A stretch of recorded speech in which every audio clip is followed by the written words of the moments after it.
Yes, that's Betty.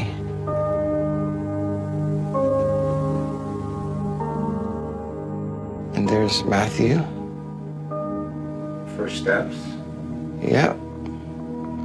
That's Betty holding on to his hand. Yeah, it makes me sad. I mean, the mother of my children is no longer. I mean, it doesn't even look like he's capable. I mean, there's no red flags. There seems to be love between everybody.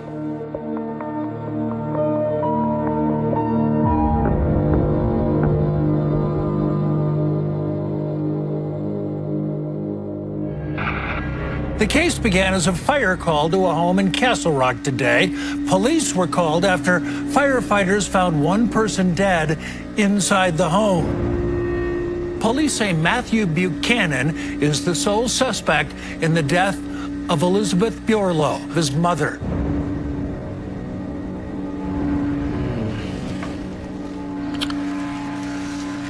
Yes. This one's hard to see. I can see clearly that this is Matthew, but this is not the Matthew that I knew. This is, I don't know. Yeah. It's hard to process this picture, you know, because I know where he is and I know what got him put there. He had threatened to kill me, you know, several times. And I always thought it was just words. It's just like, this can't be true. Like I said, this is not the Matthew that I knew.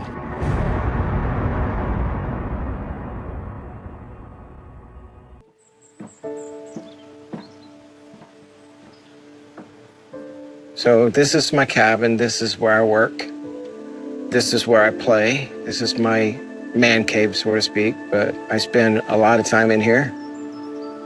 This is where I was when I got the call from my daughter and found out that her mother was killed and that Matthew did it. And I pretty much just collapsed in my chair and sat there for a minute trying to process the information.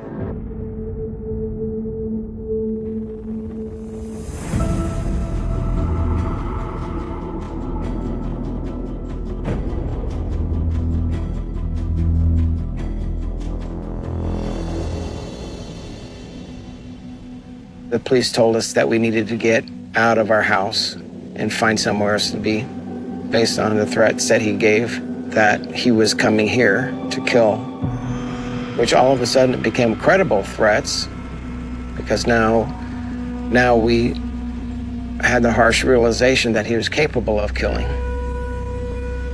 It's a horror story. What are you going to do? You know, what threat am I going to face? Is my son going to be carrying a gun? Is he carrying a knife? There were a lot of variables I just couldn't answer. Didn't know what I would do if I saw him. I just didn't know. You know, all I know is that he's coming to kill.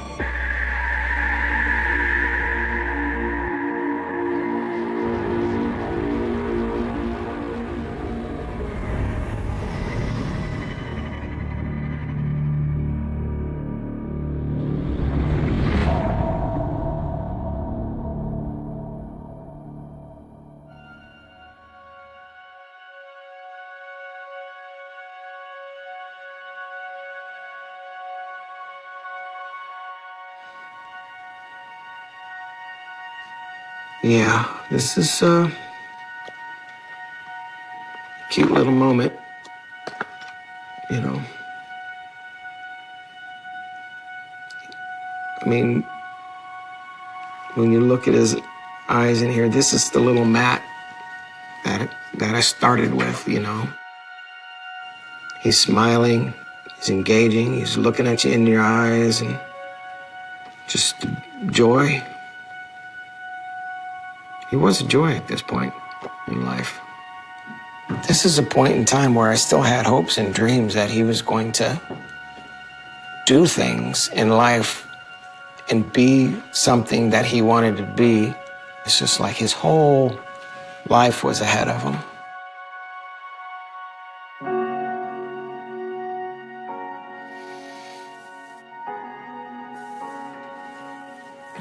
Yeah. I need a second.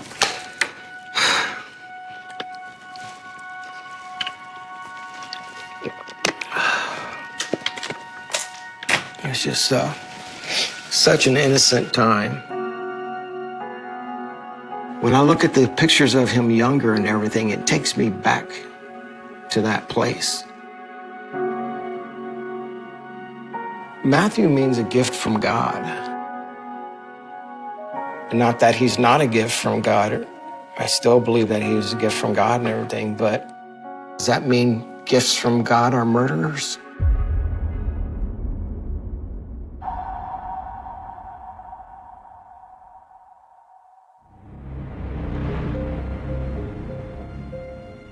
It was Sunnyvale, California.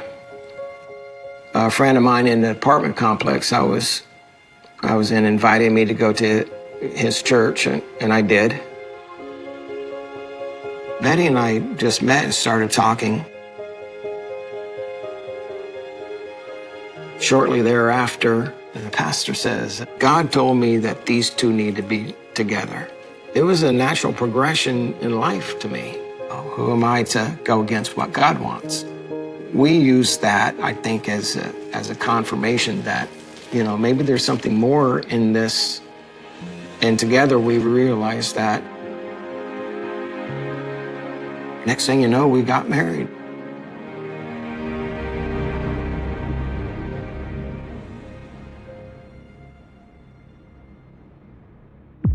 Say hey. There's the little one. Oh, he's sitting in his chair. He's sitting at his table. There's the big girl. Well, I've always studied the Bible.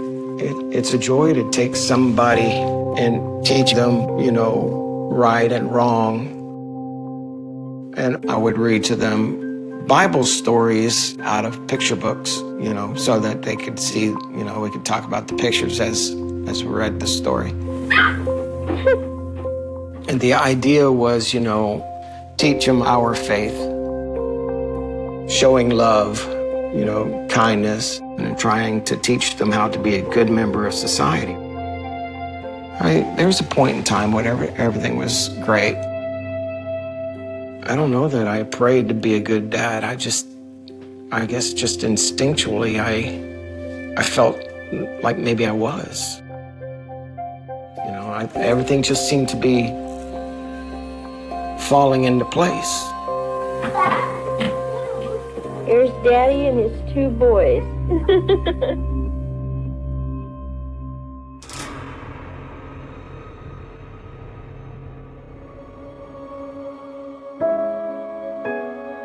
She was actually out having an affair for quite some time.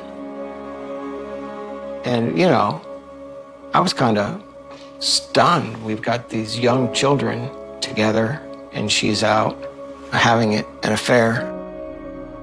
And she said, there's things that you don't know about me. And I'm like, yeah, you're right. She says, well, I smoke pot. But then she told me, she said, well, I'm tired of being a mom, I'm tired of being a wife, and I'm tired of playing the goody-goody two shoes role. And she said, I want out.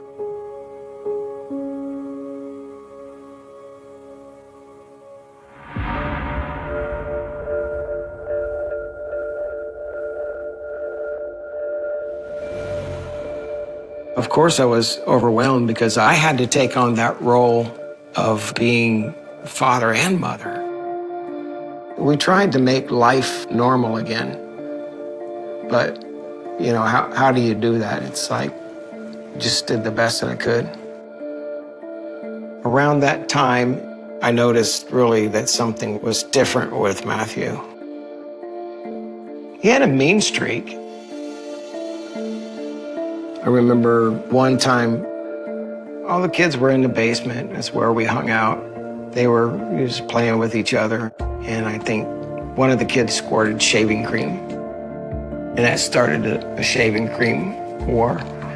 They started running around, chasing each other, trying to rub shaving cream on each other, you know, and it was fun to everybody. But when Matthew joined in, he rubbed shaving cream in my niece's eyes. And while he was doing that, he was laughing. And I pulled him aside, and he was still laughing and giggling the whole time I was trying to correct him. And I was trying to tell him, you know, that's not playing anymore. You could hurt her eyes by doing that. And I couldn't understand why he thought that was funny.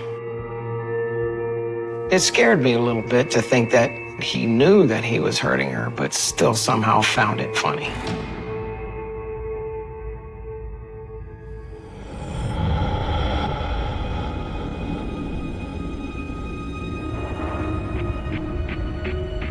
My daughter told me, basically he put a dog leash on her and jerked her down and pulled her around and treated her like a dog.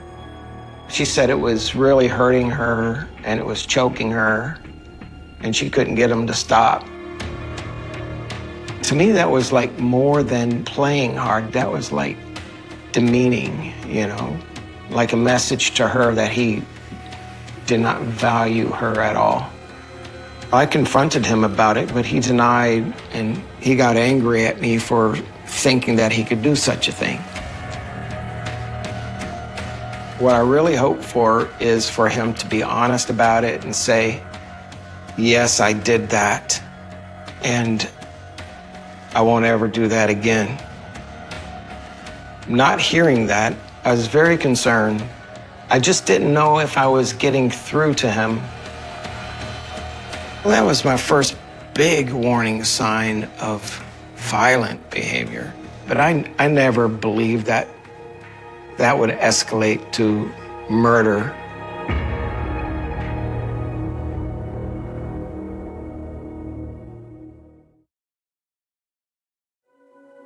"59-year-old Elizabeth Buerlo died this week in a house fire. One other person was hurt. Last summer, Buerlo filed a restraining order against her son, but it was vacated by the court. Police believe Buchanan might have already left the state. If you have any idea where he is, call police in Castle Rock.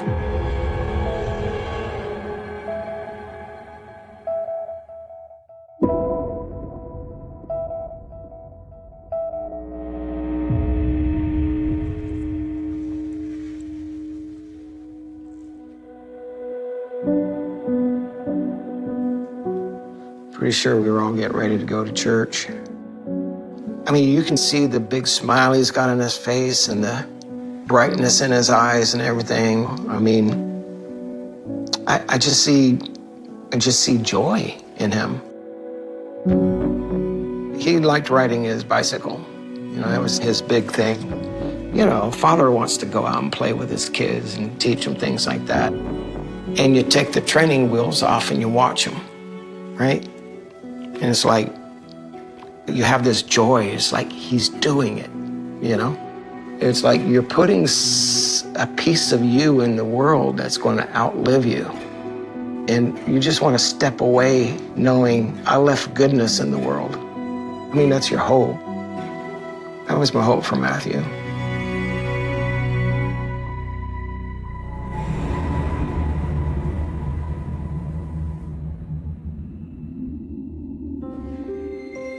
The only time that I ever became physical with Matthew was I found in my garage some things that came from a golf course.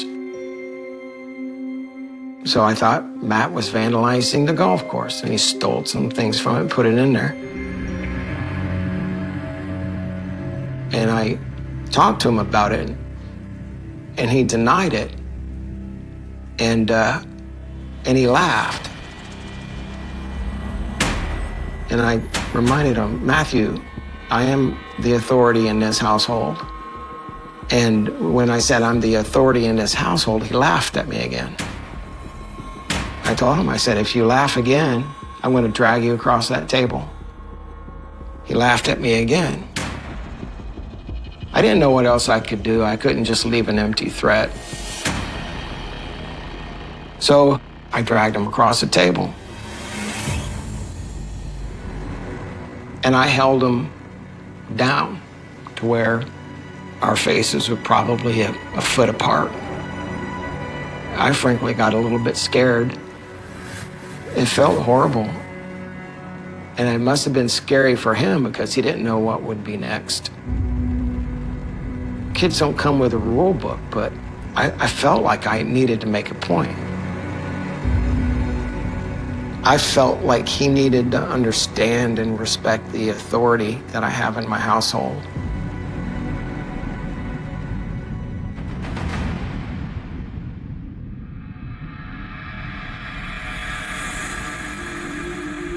Oh, yeah.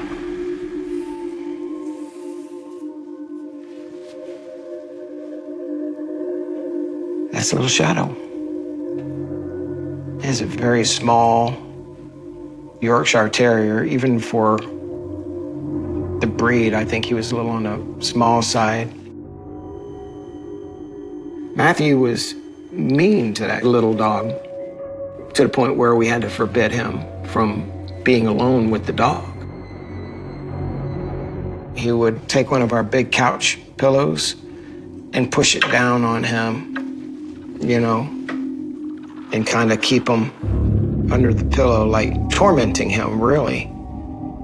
He never did anything to kill him, obviously, but as soon as Matthew would come down the stairs, Shadow would go hide under chairs and pee along the way. He was traumatized by Matthew.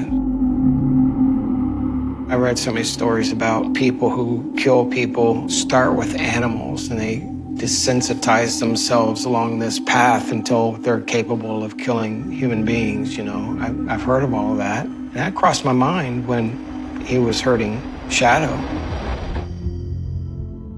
But it was a fleeting thought. I'm like, oh, well, that's absurd. He's just being mean to Shadow, and it's not gonna go any further. I always thought that I could get through to him. Maybe that's where I went wrong.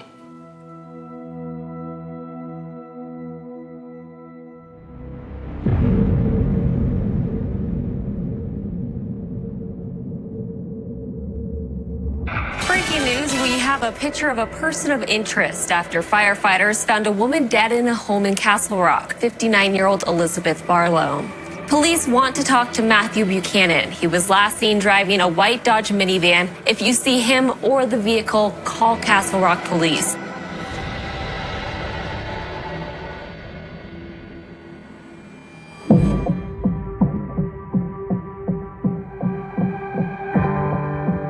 So we got out of the house and we stayed at my across the street neighbor's house.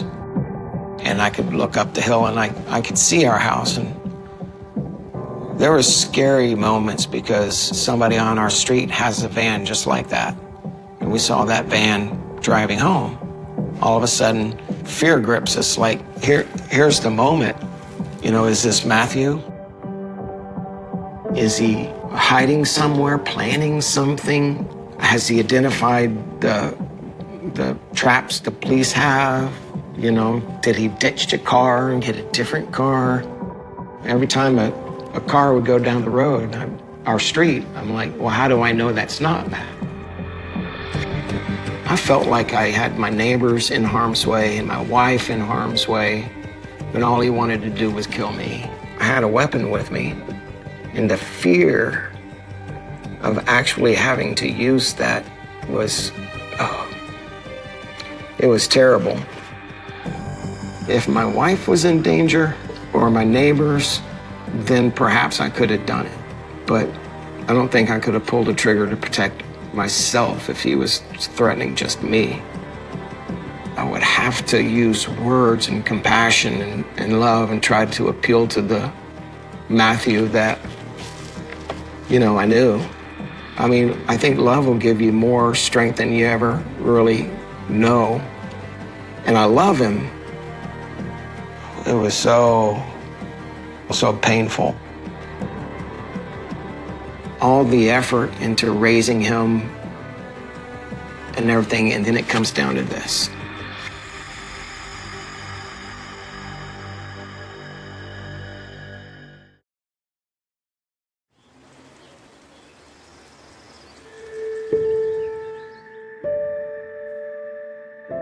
It's the most important thing in my life, my faith. I believe in God. I believe in a sovereign God. And I believe it when he says all things work out for the good, for those who love God. The events that occurred, it never made me question my faith. I don't know what God's plan is, but I just pray that he's got something for Matthew. My wife and I have this same prayer. Between us, we have 5 children. And our greatest prayer is salvation for each of them. And of course, that includes Matthew. We feel deeply that he needs salvation. Heavenly Father, we just come to you with our burdens. We ask for comfort for the family who love and lost Betty. And we ask you, Lord, for a work in Matthew's heart and his mind, and bring him back to a place where he can understand the things that he's done and really look to restore his relationship with you and ask for forgiveness. We just ask these things in the name of Jesus. Amen.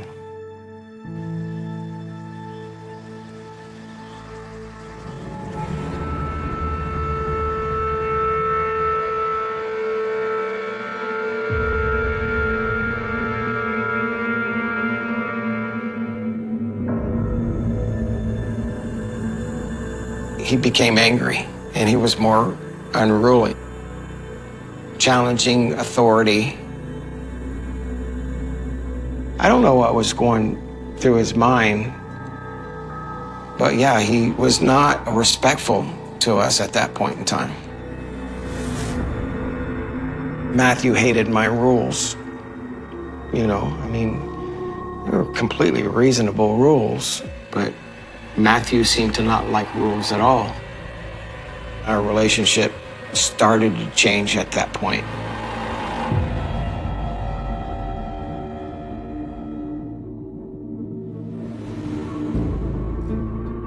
She said, well, the next time you bring your girlfriend here, make sure she takes her red panties home with her.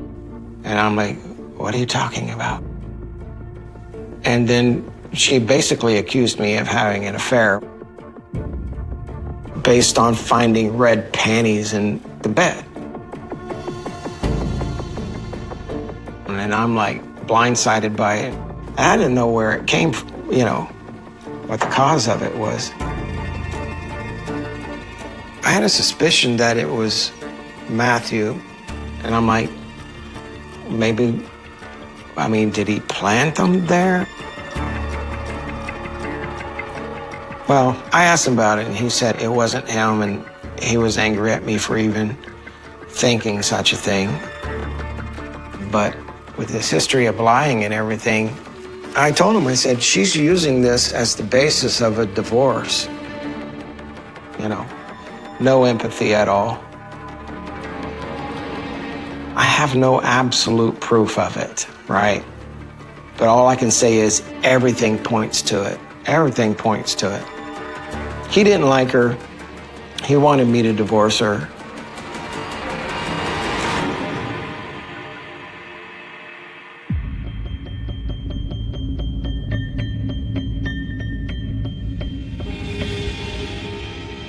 I kept calling his phone, trying to get a hold of him, and no answer. And I panicked.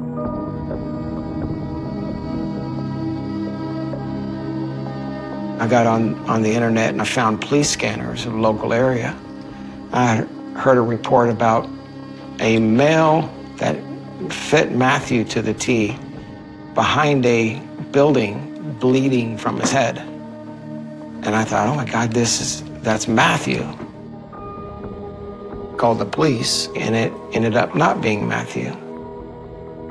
Started calling his friends, trying to track him. You know, all of these terrible scenarios are running through your head. You don't know if something happened to him.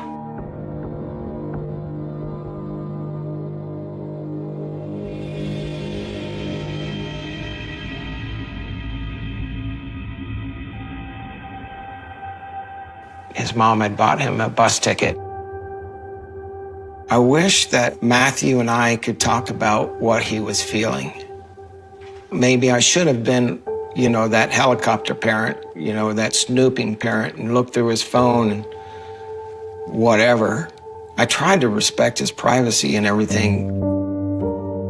But remarks were made in the past about how he could live there with no rules. I couldn't promise him an environment with no rules. I couldn't promise that. I wouldn't promise that. This is all about my perspective, right? You know, Betty had a loving family, so, you know, I wouldn't want to hurt any of them. But I worried that he would be in his mother's environment. The drugs and the no accountability and everything. And again, this is just my perspective. It's things that I've seen, you know. But, I mean, I really worried about that.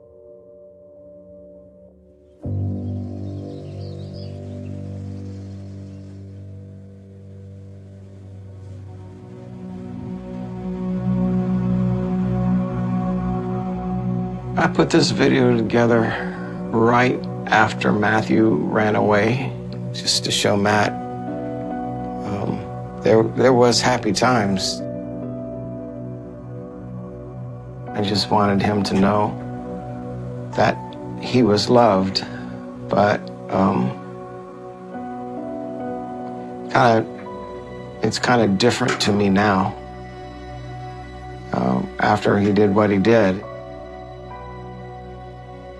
Of course, I still want him to know that he was loved. But there was more hope behind this when I made it than there is now. Yeah. It's different watching it now.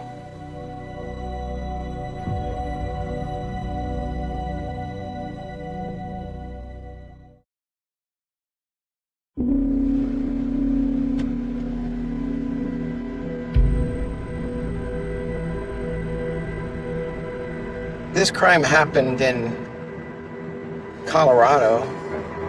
No one here knows, only the people I've shared it with.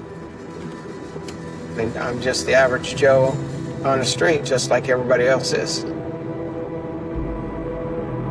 It's not like a topic that I would bring up in any kind of a setting. I mean, as an example, if you're sitting around with a bunch of new people and having a meal or whatever, and they start talking about their boys or girls, whatever, what they do in life, then ask me, I probably would say what 4 of them do and just leave the Matthew incident out. I don't put it out there, but I do like to stay home. Every time I see a family with, you know, a mom and a dad and kids, I'm like, I bet they don't have problems like mine. They probably go home, share a meal together, read bedtime stories to their kids, kiss them goodnight, and then they just have this, you know, wonderful family experience and everything. And something that I used to have that kind of just ended. But it just makes me very aware of my pain.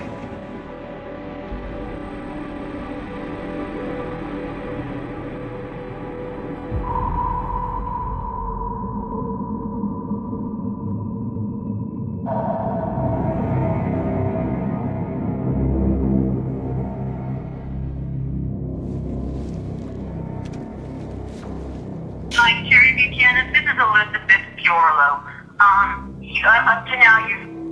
not returned any phone calls, but you need to come get your son. He doesn't treat me like his mother, like I'm his mother. He has no respect for me. All I get from him are F you. He calls me names. I can no longer deal with him. He can no longer live in my house. So if you don't want him in the street, I advise that you get out here and come pick him up.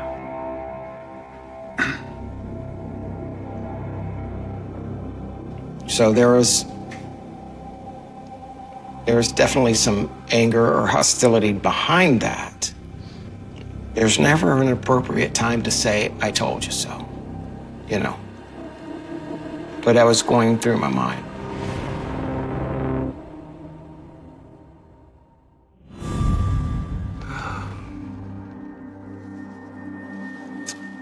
This is 2013.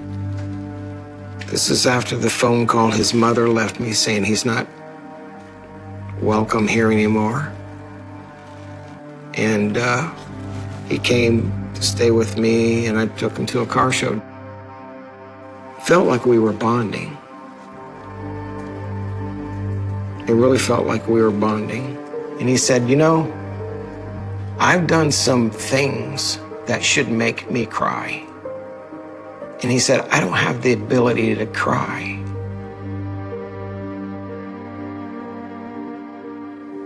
That caused me a lot of concern. That means, to me, maybe somewhere inside he knows that he should be showing empathy, but he's unable to do so.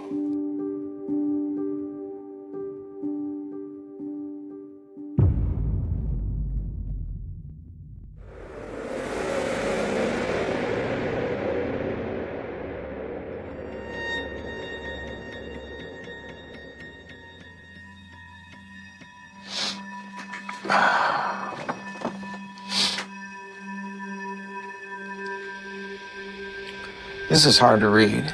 It's pretty vile. He started this one with, talk to me, you worthless. I am so done with you. I'm going to be the one to whip you from existence. I promise you that I will be the one to end you. And he didn't communicate like this when he was at home. I don't know where it started or why it started, but when you read language like that and you can't make sense of it, you know, you can't fix anything. Every time I get emails like this one, I think I've lost my son. He's somebody else now.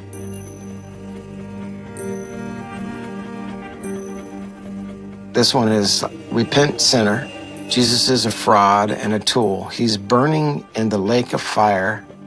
He writes, I'm going to end the Buchanan lineage with your head.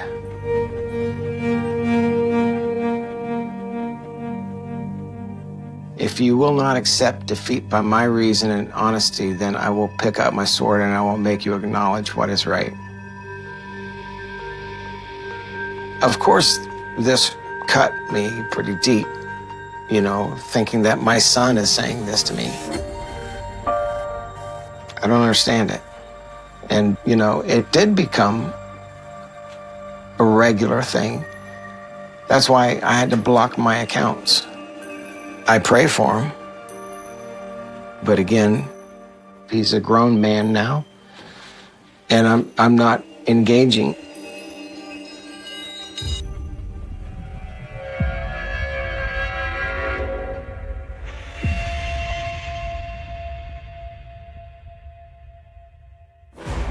The police would share that we got a ping from his credit card at a gas station. I think that was in Kansas, so we knew what time he was in Kansas. And of course, we have to slow down and do the math and like, well, where would that put him now?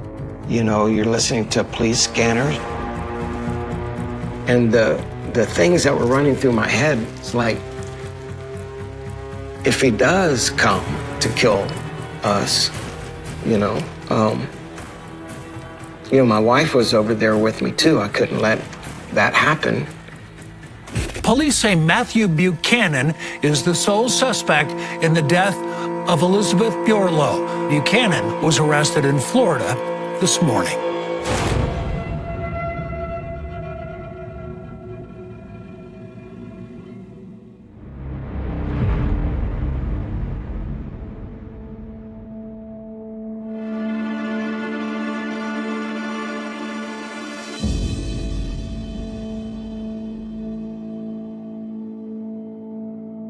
I think we're here today to talk about maybe two different Matthews. One who did this deed and the other one who Matthew was before, he became capable of that.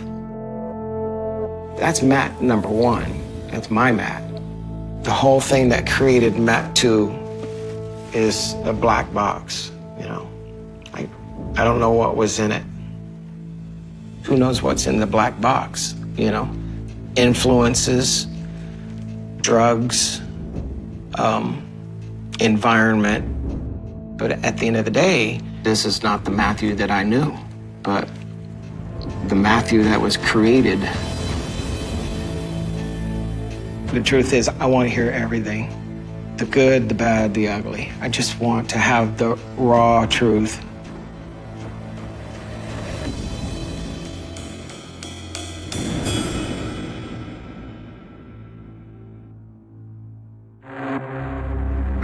Whenever you're ready.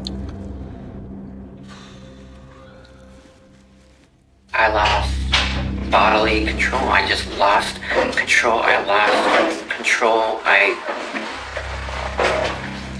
Did you say you lost control? Did you have something in your hand when this happened? Yes, What did you have in your hand?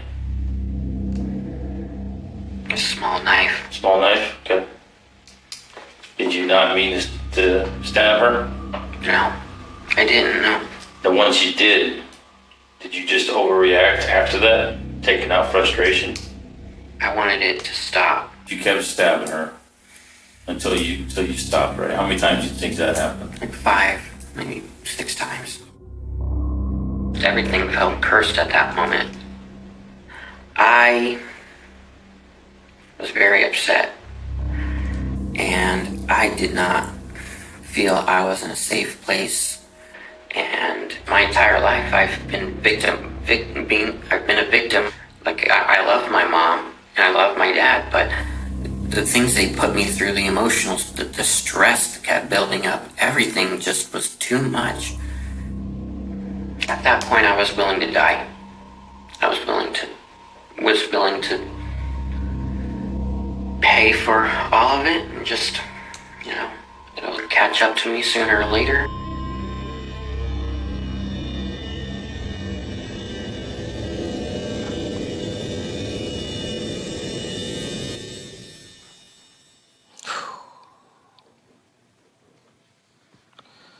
Again, there's more there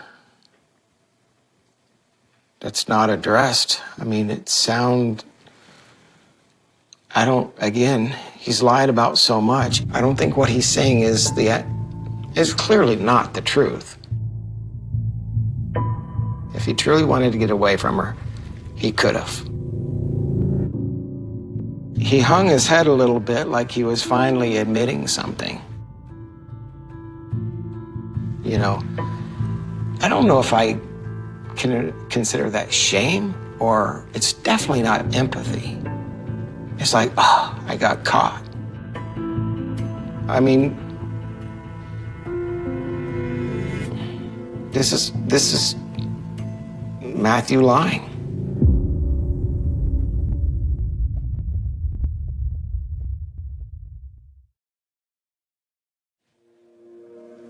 Whenever you're ready.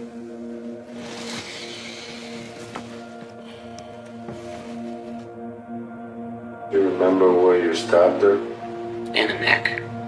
All 6 times? I'd say so, yeah. After I saw the light, I saw light in her eyes, and I said no more. I didn't want to. I had a good life.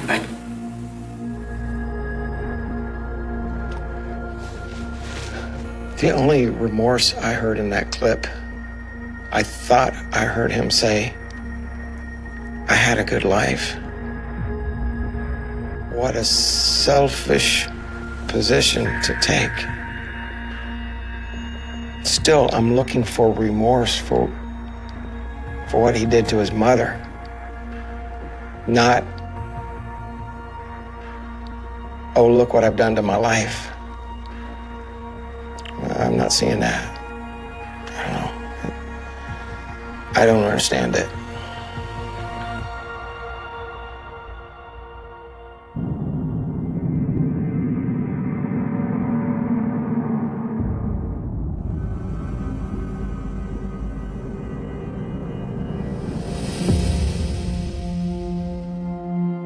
Betty's husband's brother, who was a paraplegic, it was Matthew's job to care for him.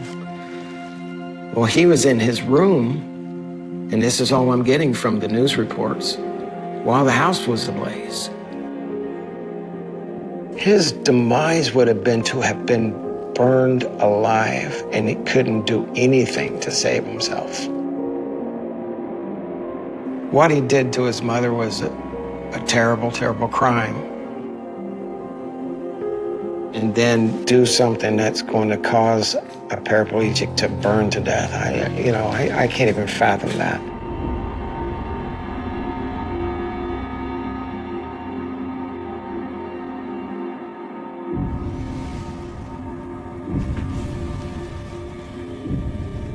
And was your uncle there when the fire happened?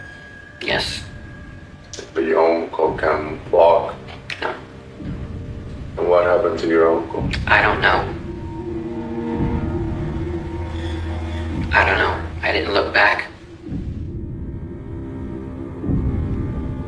You know, I mean, it seems to me like this should weigh heavy on him, and it doesn't. You know, I mean, he clearly murdered his mom. He was almost blaming it like something took over and he couldn't stop himself. Don't know what that was. I still can't imagine, because, Betty and I didn't get along there at the end, but who would wish someone to be murdered and go through the pain of and knowing that your child is doing it? It's just unimaginable to me. And he knows that if he set a house on fire, that Chris was going to die. He couldn't save himself.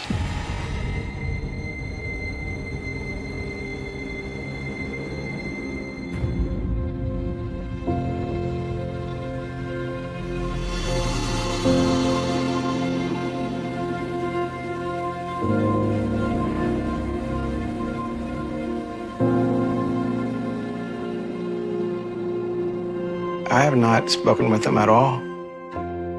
After the sentencing, I got my information to him so that he could call me, and he's at liberty to make phone calls and such. But I don't know where he is in his head. I don't know where his mind is now. Last I heard, he was threatening to kill me.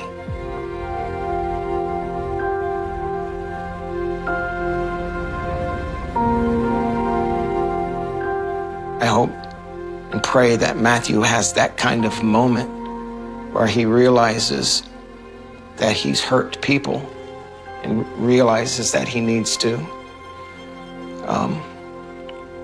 seek forgiveness.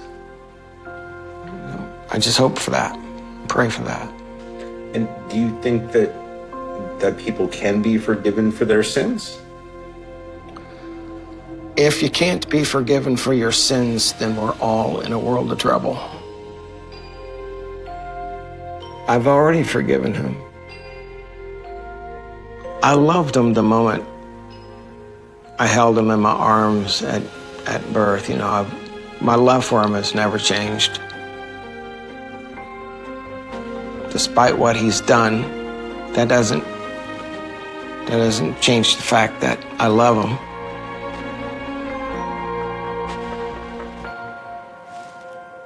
It's my son. I love him.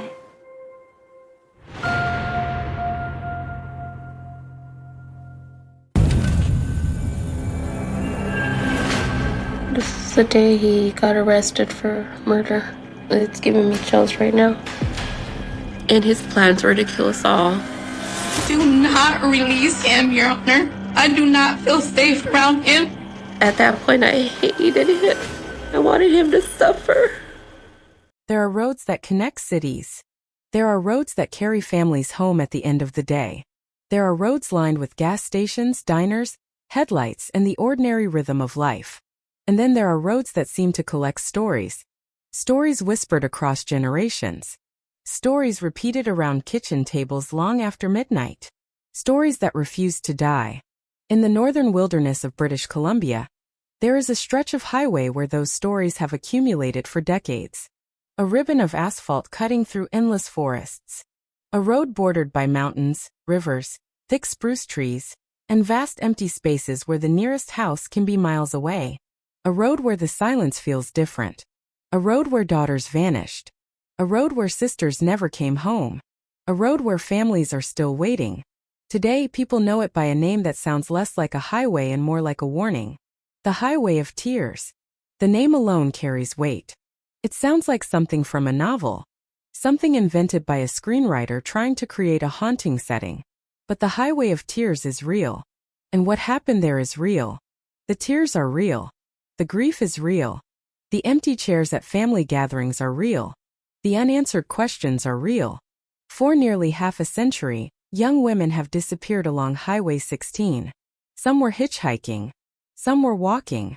Some were trying to get home. Some were heading to work. Some were going to see friends. Many never arrived.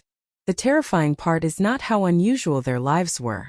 The terrifying part is how ordinary they were. A teenage girl attending a party. A young woman trying to reach another town. A daughter standing beside a road waiting for a ride. Simple moments. Normal moments. Moments that millions of people experience every day without giving them a second thought. Then suddenly everything changes. A vehicle slows down. A door opens. A stranger smiles. And somewhere between one destination and the next, a life disappears. No screams echo through the forest. No witnesses rush forward. No alarms sound. The road simply swallows another name. Then another. And another. The forests remain silent. The mountains remain silent. The highway remains silent. Only the families are left asking questions. Imagine standing on Highway 16 late in the evening. The sun has already disappeared behind the mountains. The air is cold. The smell of pine hangs in the darkness. The headlights of passing vehicles briefly illuminate the road before vanishing again into the night. Beyond the shoulder lies wilderness stretching for miles. Dense forests. Abandoned logging roads. Rivers cutting through the landscape. Countless places where someone could disappear. Countless places where secrets could remain hidden. The isolation is difficult to understand unless you have seen it yourself. This is not a crowded urban corridor. This is northern Canada. A place where distances are measured not in minutes but in hours. A place where public transportation has historically been limited. A place where hitchhiking often became less a choice and more a necessity.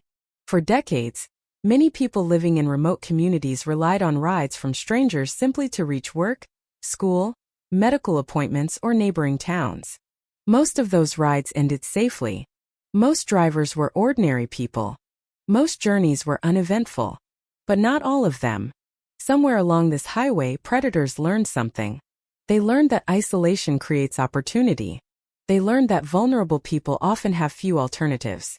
They learned that darkness, distance, and silence can become allies. And if those predators existed, they operated in one of the most unforgiving landscapes imaginable. A landscape capable of hiding evidence. A landscape capable of erasing tracks. A landscape capable of keeping secrets.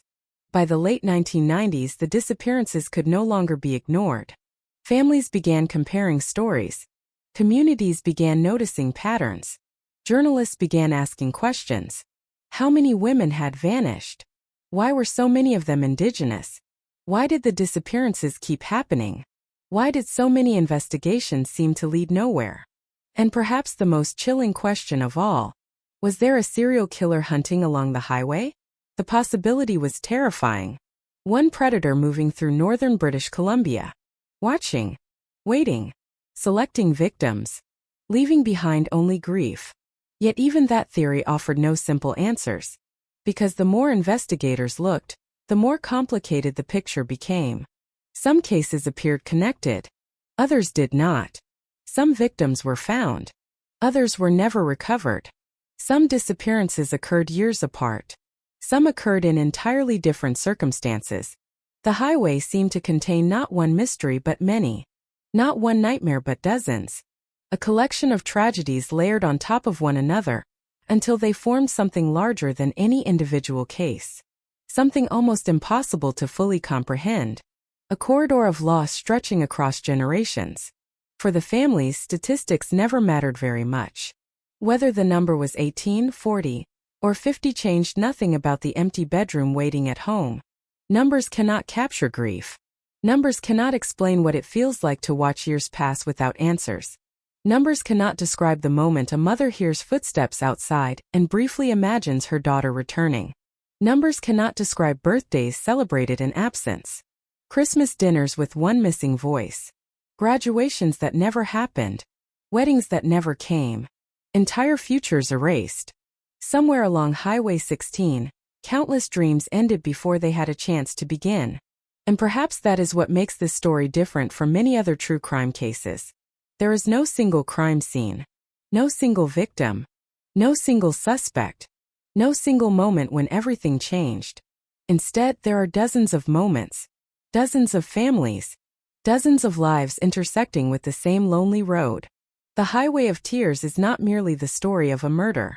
It is not merely the story of a disappearance. It is the story of a region haunted by uncertainty. It is the story of communities forced to live alongside fear. It is the story of a road that became synonymous with loss. Even now, decades later, people still leave flowers beside sections of Highway 16. Memorials stand where memories refuse to fade. Photographs stare back from posters and newspaper articles. Young faces frozen in time. Smiling. Laughing. Living in moments captured before anyone knew what was coming. Those photographs carry a strange power. Because they remind us of something easy to forget. Before they became victims, they were simply people. Teenagers worried about school. Young women making plans for the future. Daughters arguing with parents. Friends sharing jokes. Human beings living ordinary lives. Then one day the ordinary ended. And for many families the waiting began. A waiting that still has not ended. Because unlike most crime stories, this one offers very few conclusions. There is no courtroom where every question is answered. No detective revealing the final piece of the puzzle. No dramatic confession. Only fragments. Memories. Theories. And a highway stretching endlessly through northern British Columbia. A highway where the forests still stand. Where the wind still moves through the trees. Where vehicles still travel every day. And where, hidden somewhere within decades of silence, lies the truth about what happened to so many women who never made it home. This is the story of the Highway of Tears. Not a single mystery, but a landscape of mysteries. A place where grief became geography. A place where loss became legend. And a place where, even today, families continue searching for answers that have remained hidden for generations. To understand the Highway of Tears, you first have to understand the land. Not the crimes. Not the suspects. Not the investigations. The land. Because long before the disappearances became national headlines, before grieving families marched along the roadside carrying photographs of missing daughters, before journalists began asking difficult questions, there was only the highway and the wilderness surrounding it. Highway 16 cuts across northern British Columbia like a thin scar through an immense landscape. It stretches through mountains, forests, valleys, rivers, and isolated communities scattered across a region larger than many countries. For travelers seeing it for the first time, the road can feel breathtakingly beautiful. Snow-covered peaks rise in the distance. Rivers shimmer beneath the morning sun. Dense walls of evergreen trees seem to extend endlessly toward the horizon. The beauty is undeniable. So is the isolation. A person can drive for long stretches without seeing another vehicle. Small towns appear suddenly and then disappear behind the rearview mirror. Between them lie vast sections of wilderness where nature remains largely untouched. In the summer, the forests glow deep green beneath endless daylight. In autumn, cold winds sweep through the valleys and leaves gather along the shoulders of the road. Winter transforms everything. Snow blankets the mountains. Ice forms along the edges of rivers. Temperatures plunge far below freezing. Entire sections of the highway become cold, silent corridors surrounded by darkness. For people living in major cities, it can be difficult to grasp what life is like in this region. Northern British Columbia operates according to different realities. Distances are enormous. Services are limited. Travel is often unavoidable.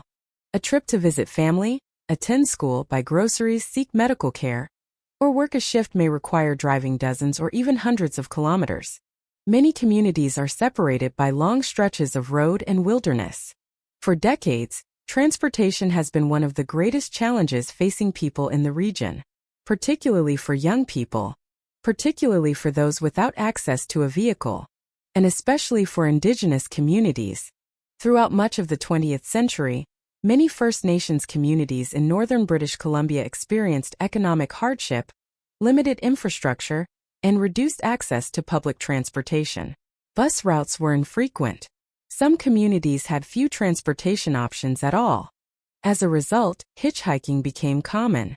Not because it was considered safe, because it was often necessary. Teenagers hitchhiked to visit friends. Students hitchhiked to attend classes. Workers hitchhiked to reach jobs. Mothers hitchhiked to appointments. It became part of everyday life.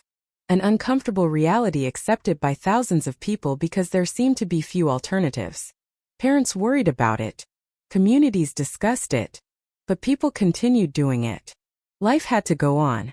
For years, this arrangement functioned without attracting significant national attention. Then the disappearances began to accumulate. At first, individual cases appeared isolated. A missing teenager. A young woman who failed to return home. A body discovered in a remote area. Tragic events, certainly, but not yet part of a larger narrative. Only later would people begin connecting the dots. Only later would they notice how many stories sounded strangely familiar. A young woman leaves home. Someone sees her standing beside Highway 16. She accepts a ride or begins walking. Then she vanishes. Days become weeks. Weeks become months. Searches begin. Families wait. And eventually, too often, investigators stop finding answers. During the 1970s and 1980s, northern British Columbia remained largely absent from national conversations about violent crime. Canada often imagined itself as a safe country, particularly outside major urban centers. Small communities were expected to be places where people knew one another. Places where doors remained unlocked. Places where children played outside until sunset. Places where strangers were noticed. But reality was more complicated. Isolation can create safety, can also create vulnerability. A predator operating in a crowded city risks witnesses. A predator operating along hundreds of kilometers of remote highway faces different conditions. Darkness, distance, limited surveillance, few observers, countless opportunities to disappear. These factors would later become central to understanding why so many cases proved difficult to solve. But during those early years, few people imagined the scale of the problem developing across the region. The communities themselves varied greatly. Prince George, located at the eastern end of the Highway of Tears corridor, served as a major transportation hub. It was larger, busier, and more connected than many of the surrounding towns. Further west sat communities like Smithers, Burns Lake, Houston, Vanderhoof, Terrace, and eventually Prince Rupert near the Pacific coast. Each community possessed its own identity, its own history, its own families. Yet they shared something important. The highway connected them all. Every resident understood its importance. It was the artery through which daily life flowed. School buses traveled it. Commercial trucks traveled it. Families traveled it. Teenagers traveled it. Everyone depended on it. No one imagined it would one day acquire such a devastating nickname. The indigenous communities along the route carried their own complex history.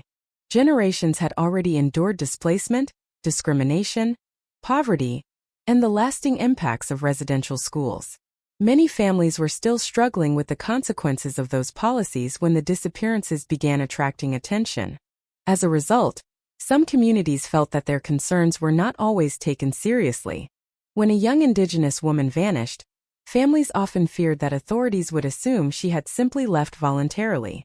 That assumption would become a recurring source of anger and frustration, because every delayed response mattered. Every lost hour mattered. Every missed opportunity mattered. The landscape itself seemed to amplify those fears. Imagine standing beside Highway 16 at dusk. The last traces of daylight fade behind distant mountains. The temperature drops rapidly. The trees cast long shadows across the roadside. A single vehicle passes. Then another. Then nothing. Silence returns. The darkness feels larger here than in a city. Feels heavier. The forest begins only a few steps beyond the pavement. Beyond that lies an environment capable of concealing almost anything. Search teams would later learn this reality firsthand. Dense vegetation. Abandoned trails. Logging roads winding deep into the wilderness. Swamps. Ravines. Rivers. Thousands of square kilometers where evidence could vanish beneath snow, rain, and time. For investigators, this geography created extraordinary challenges. For families, it created terrifying possibilities. Every missing person case carried countless unanswered questions. Where should they search? How far could someone have traveled? What if the victim had been transported hundreds of kilometers? What if the evidence lay hidden somewhere no one would ever think to look? The vastness of the region transformed uncertainty into a permanent companion. As the years passed, stories spread through communities. Warnings were exchanged between parents and children. People advised young women not to hitchhike alone. Friends promised to call when they reached home safely. Families worried whenever a loved one traveled after dark. Fear developed gradually, not from a single crime, but from repetition. Each disappearance added another layer. Each unsolved case deepened the unease. Eventually, the road itself acquired a reputation. Not officially, not through government announcements, through whispers, through cautionary stories, through community memory. Long before national media embraced the phrase Highway of Tears, many local residents already understood that something was wrong. Something dangerous existed along that corridor. Maybe it was one predator. Maybe several. Maybe a combination of criminals exploiting the same vulnerabilities. Nobody knew. But people felt it. They sensed it. And with every passing year, the feeling grew stronger. By the time the name Highway of Tears entered public consciousness during the late 1990s, it did not emerge from a single investigation. It emerged from accumulated grief, from decades of fear, from families comparing stories and noticing patterns, from communities realizing that too many daughters had vanished under remarkably similar circumstances. The name spread because it captured something statistics could not. It captured sorrow. The kind of sorrow that settles into a region and refuses to leave. The kind of sorrow carried by mothers staring at old photographs. By fathers driving the highway searching for clues. By siblings growing older while missing sisters remain forever young. The road was no longer just a road. It had become a symbol of unanswered questions, a symbol of vulnerability, a symbol of lives interrupted. And somewhere within this vast landscape of forests, mountains, and endless pavement, the stories of the women who disappeared were about to converge into one of the most haunting criminal mysteries in Canadian history. Most true crime stories begin with a single victim, a single name, a single face, a single life interrupted. The Highway of Tears is different. There is no single victim whose story can fully represent the tragedy. There are too many names, too many photographs, too many families still carrying unanswered questions. The Highway of Tears is not the story of one missing woman. It is the story of many, a collection of lives that, despite their differences, became connected by the same road, the same vulnerability, the same silence, and the same terrible uncertainty. To understand the human cost of this mystery, we must step away from maps, investigations, and theories for a moment. We must meet the people behind the headlines. Because before they became missing persons, before they became case files, before their names appeared on posters and memorials, they were daughters. sisters, friends, students, young women trying to build ordinary futures. One of the names most closely associated with the Highway of Tears is Ramona Wilson. When people speak about the history of the highway, her story often emerges first. Not because she was the first victim, not because her case was solved, but because her disappearance forced many people to confront a frightening reality. Ramona was 16 years old. 16. An age filled with plans that change every week. An age when the future still feels limitless. People who knew her described a teenager with dreams, friendships, and the normal concerns that occupy young lives. School, family, friends, the next weekend, the next adventure. Nothing extraordinary. Nothing that suggested her name would one day become part of a national tragedy. In June 1994, Ramona left home to attend a dance and social gathering in Smithers, British Columbia. For many teenagers, it would have been an ordinary evening. An opportunity to see friends, to laugh, to escape routine for a few hours. No one around her could have known that this simple decision would become the final chapter of her visible life. At some point during that evening, Ramona disappeared. Days passed, then weeks, then months. Her family waited for answers. The kind of answers every family desperately hopes will arrive quickly. A phone call, a confirmed sighting, some explanation. Instead, uncertainty settled in. The uncertainty familiar to so many families connected to the Highway of Tears. The uncertainty that grows heavier with each passing day. Months later, her remains were discovered in a remote wooded area. The discovery ended one question. Where was Ramona? But it immediately created many others. Who had taken her? Why? What had happened during her final hours? Who knew the truth? Those questions remain unanswered today. The silence surrounding her case has stretched across decades. Yet Ramona's story became something larger than an unsolved murder. It became a symbol of how vulnerable young women could be along this corridor. A symbol of how easily someone could disappear. A symbol of how difficult it could be to obtain justice. For her family, however, she was never a symbol. She was simply Ramona, a daughter who should have come home, a young woman whose future had been stolen. And that distinction matters, because public memory often transforms victims into icons.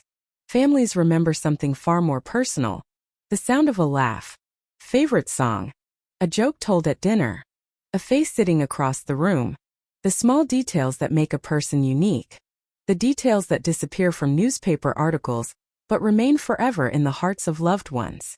Years later, another name would capture national attention: Nicole Hoare. Unlike Ramona, Nicole was not a teenager. She was 25 years old, an adult woman with plans, ambitions, responsibilities, and people who cared deeply about her. In 2002, Nicole was living in Prince George.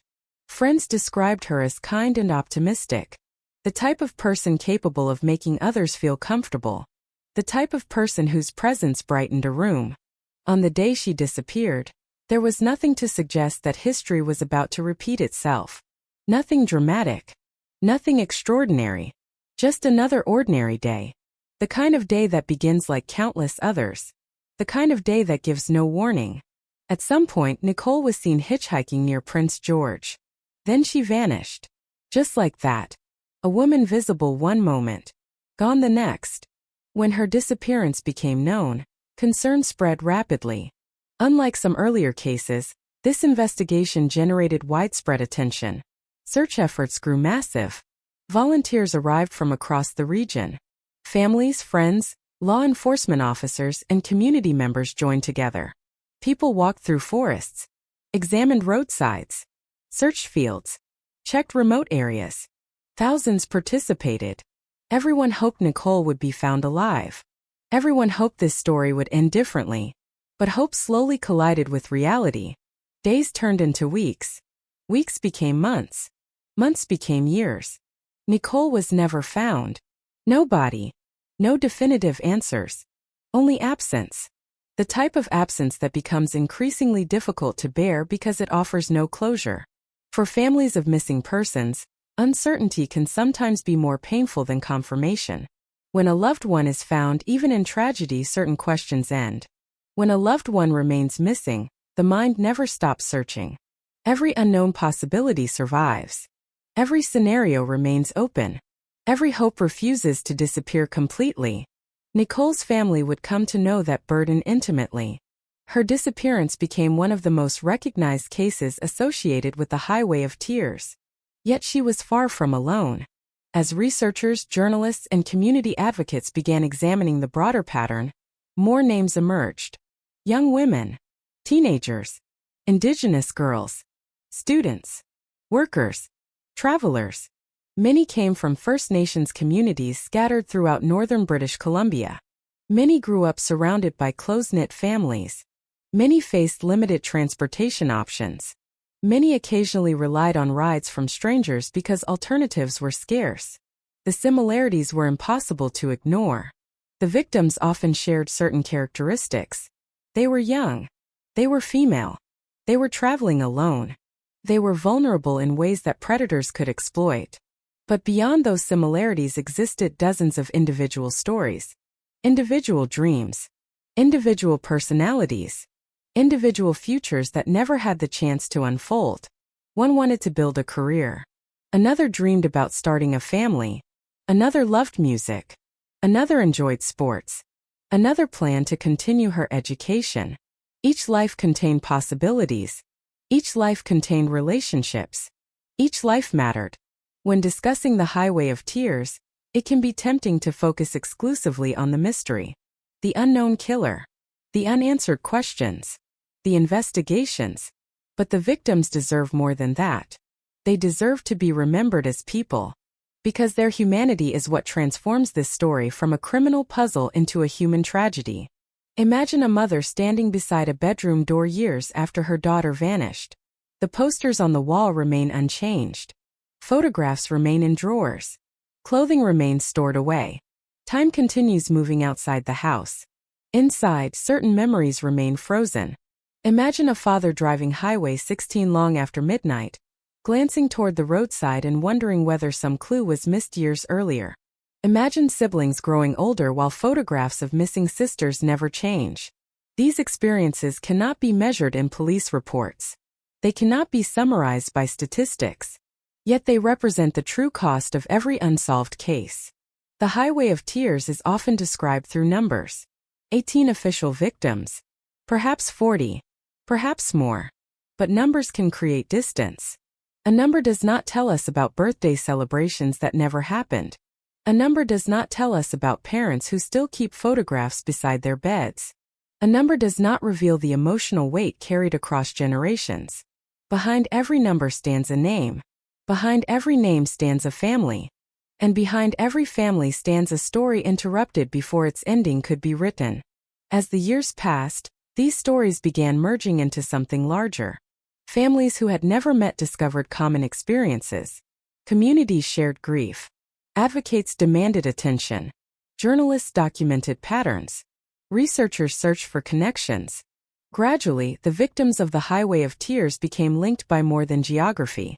They became linked by a shared struggle to be remembered, to be acknowledged, to be valued. And perhaps that is the most important thing to understand before entering the darkest chapters of this story. The women of the Highway of Tears were never merely victims. They were daughters whose families waited at windows, friends whose phones never rang again, young women whose futures extended far beyond the roads where they disappeared. The mystery begins with crime, but the tragedy begins with people. People whose lives should have continued. People whose stories should have unfolded in ordinary ways. People who left home expecting to return, and never did. Every tragedy has a moment before it begins. A final ordinary moment. A final conversation. A final decision so small and routine that no one remembers it as important until much later. The terrible events connected to the Highway of Tears are filled with such moments. A daughter saying she will be home soon. A teenager walking toward a gathering with friends.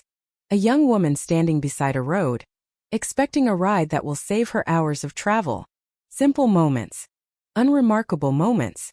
Moments that should have disappeared into the background of everyday life. Instead, they became the final known chapters in dozens of stories. To understand the horror of the Highway of Tears, It is necessary to place ourselves in those final hours. Not because we know exactly what happened. The truth is that we do not. In many cases, no one does. But because the uncertainty itself forms part of the tragedy. The final movements of many victims remain hidden behind a wall of unanswered questions. And it is within those questions that the darkness begins. Consider a typical evening in northern British Columbia during the 1980s or 1990s. The sun disappears early behind the mountains. Temperatures drop rapidly. The air carries the smell of pine and damp earth. The highway stretches endlessly through the wilderness. Headlights occasionally appear in the distance before fading back into darkness. For someone needing transportation, the road represents possibility. A ride. A shortcut home. A way to reach family, work, school, or friends. Many young women stood beside Highway 16 believing they would soon be safely on their way. Most of the time they were right. Thousands of rides ended without incident. Thousands of strangers proved harmless. That reality made the danger even more difficult to recognize. Predators rarely announce themselves. They do not wear signs. They do not step out of vehicles looking like monsters. They look ordinary. That is what makes them dangerous. A clean truck. A friendly smile. A calm voice. Casual question. Need a ride? For simple words. For words that can mean kindness. Or catastrophe. Somewhere along the highway of tears, investigators believe that moments like these occurred again and again. Moments lasting only seconds. A vehicle slowing beside the road. A brief conversation through an open window. A decision made quickly. Then a door opens. The passenger enters. The vehicle drives away. And the world continues moving as if nothing happened. No one nearby realizes they may have witnessed the beginning of a nightmare. No one knows that a family is about to enter years of uncertainty. No one understands that another chapter is being added to the growing mystery of the highway. For victims like Ramona Wilson, the final hours remain frustratingly incomplete. In June 1994, she attended a social gathering in Smithers. Like countless teenagers before her, she expected to enjoy the evening and eventually return home. The gathering itself was not unusual. Friends met. People talked. Young people laughed and shared stories. Nothing about the evening suggested that tragedy was approaching. Yet at some point Ramona left. The details become increasingly uncertain afterward.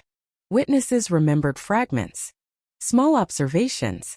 Moments that seemed insignificant at the time. But memories are fragile things. Especially when no one realizes they are witnessing history. Hours later, concern began to grow. Where was Ramona? Had she stayed with friends? Had she changed her plans? Had she gone somewhere unexpectedly? Families often cling to harmless explanations in the beginning. It is a natural reaction. People search for reasons to believe everything is fine. Perhaps she simply missed curfew. Perhaps she lost track of time. Perhaps she would walk through the front door at any moment. But the hours continued passing. Then the days. Then the weeks. The realization arrived slowly and painfully. Something was wrong. Very wrong. For many families connected to the highway of tears, this emotional progression became tragically familiar. First confusion, then concern, then fear, and eventually a fear so intense it becomes difficult to describe. Because there is a specific terror attached to uncertainty. A terror created by endless possibilities. Every ringing phone creates hope. Every unfamiliar vehicle causes people to look twice. Every reported sighting becomes important. Families begin living in a constant state of anticipation. Waiting. Searching. Praying. The same pattern emerged years later in the disappearance of Nicole Hoare. In 2002, Nicole was 25 years old. She had plans. Responsibilities. People expecting to see her again. At some point she was observed hitchhiking near Prince George. Then she vanished. The image is haunting in its simplicity. A woman standing beside a road.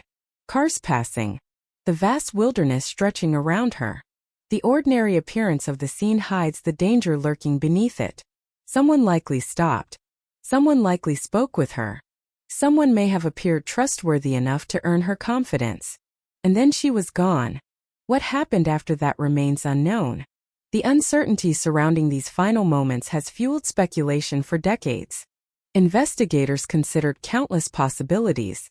Was there a single offender? Several offenders? Crimes of opportunity? A serial predator targeting vulnerable women? The problem was that many cases shared similarities, while simultaneously containing important differences. Victims disappeared under varying circumstances. Different years. Different locations. Different communities. Yet certain themes continued appearing. Isolation. Youth. Travel. Vulnerability. The highway itself seemed to function almost like a hunting ground. A place where strangers crossed paths briefly before continuing in opposite directions. Most encounters were harmless. Some were not. Imagine driving Highway 16 late at night. Rain taps softly against the windshield. The road appears nearly empty. Trees line both sides like dark walls. Occasionally a vehicle approaches, its headlights briefly illuminating the darkness before vanishing again.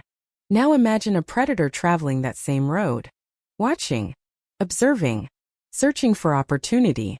The terrifying reality of predatory offenders is that they often rely on routine. They understand human behavior. They recognize patterns.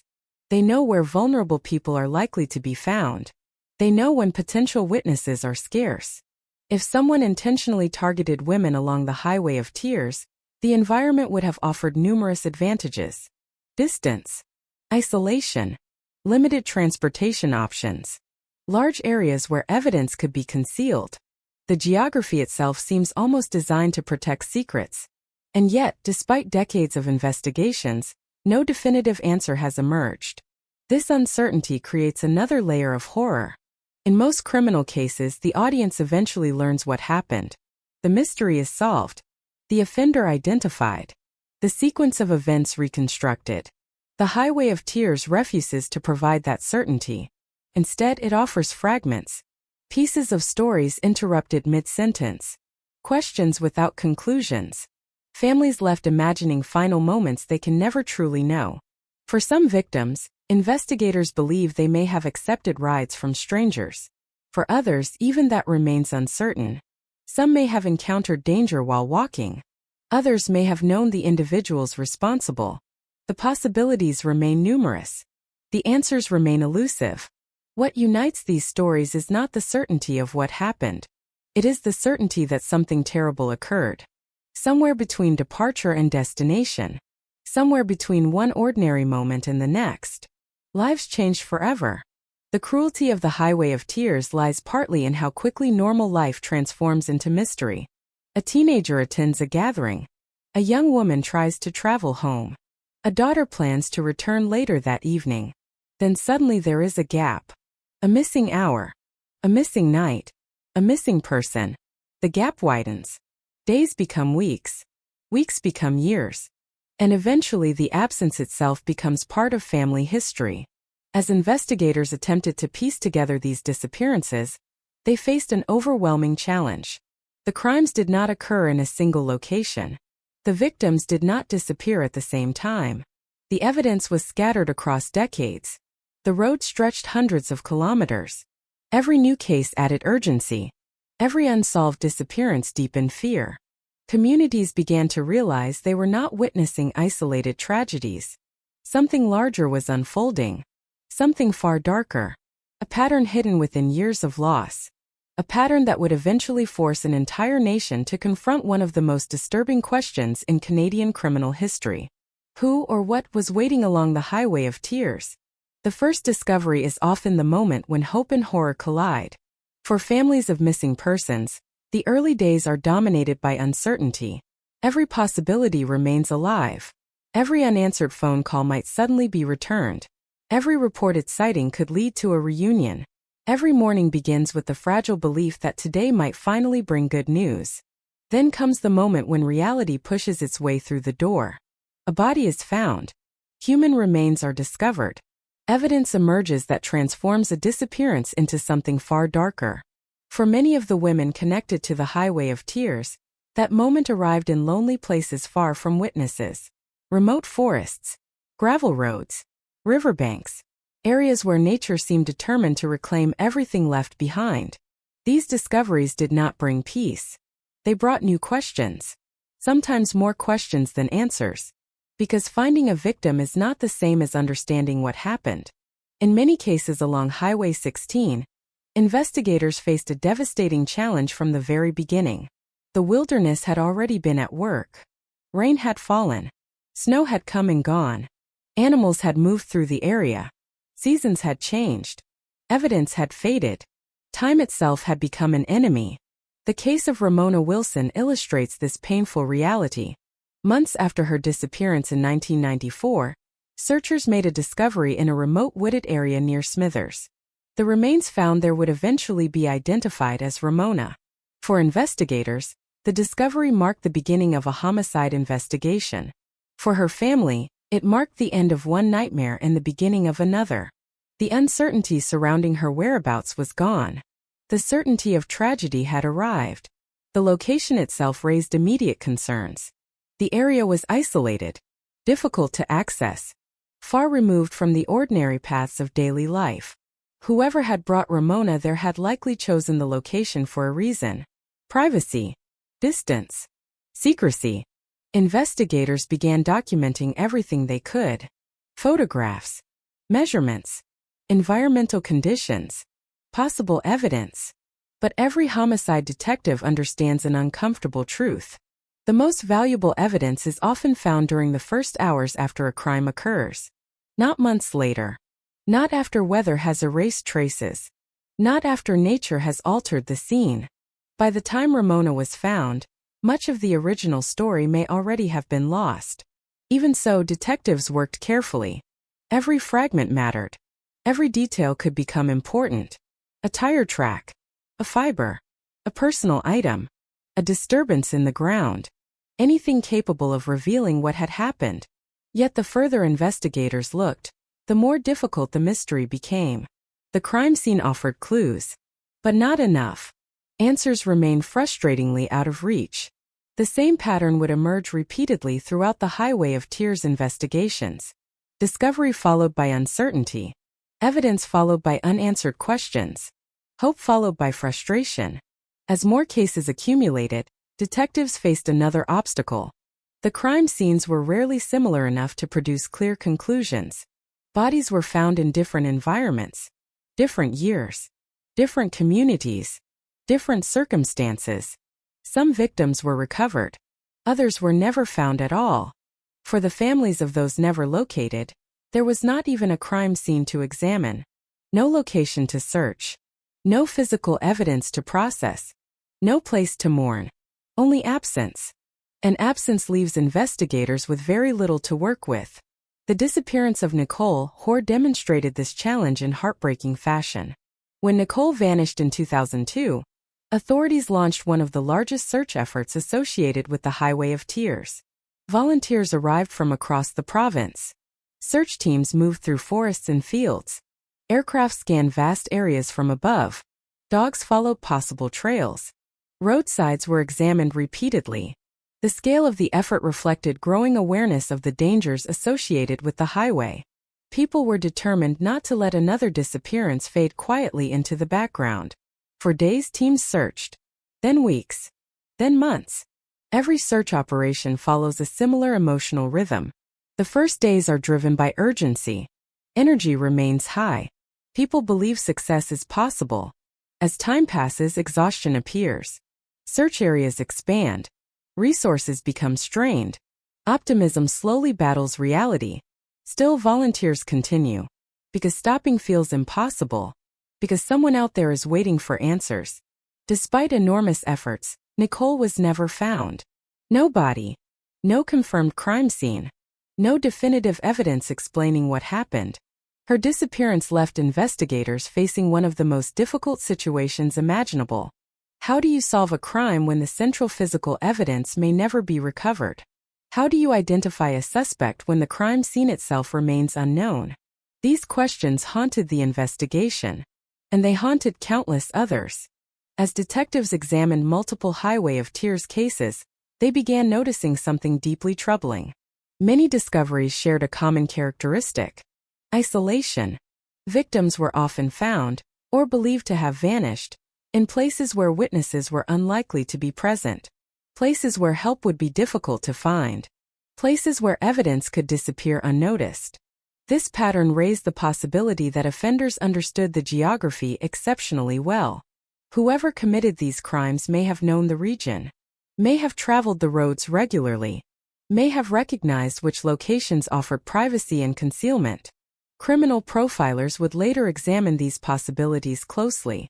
The wilderness itself became almost a silent participant in the investigations. Towering forests, abandoned logging roads, remote clearings, hidden ravines. The landscape created opportunities for offenders, while simultaneously creating obstacles for law enforcement.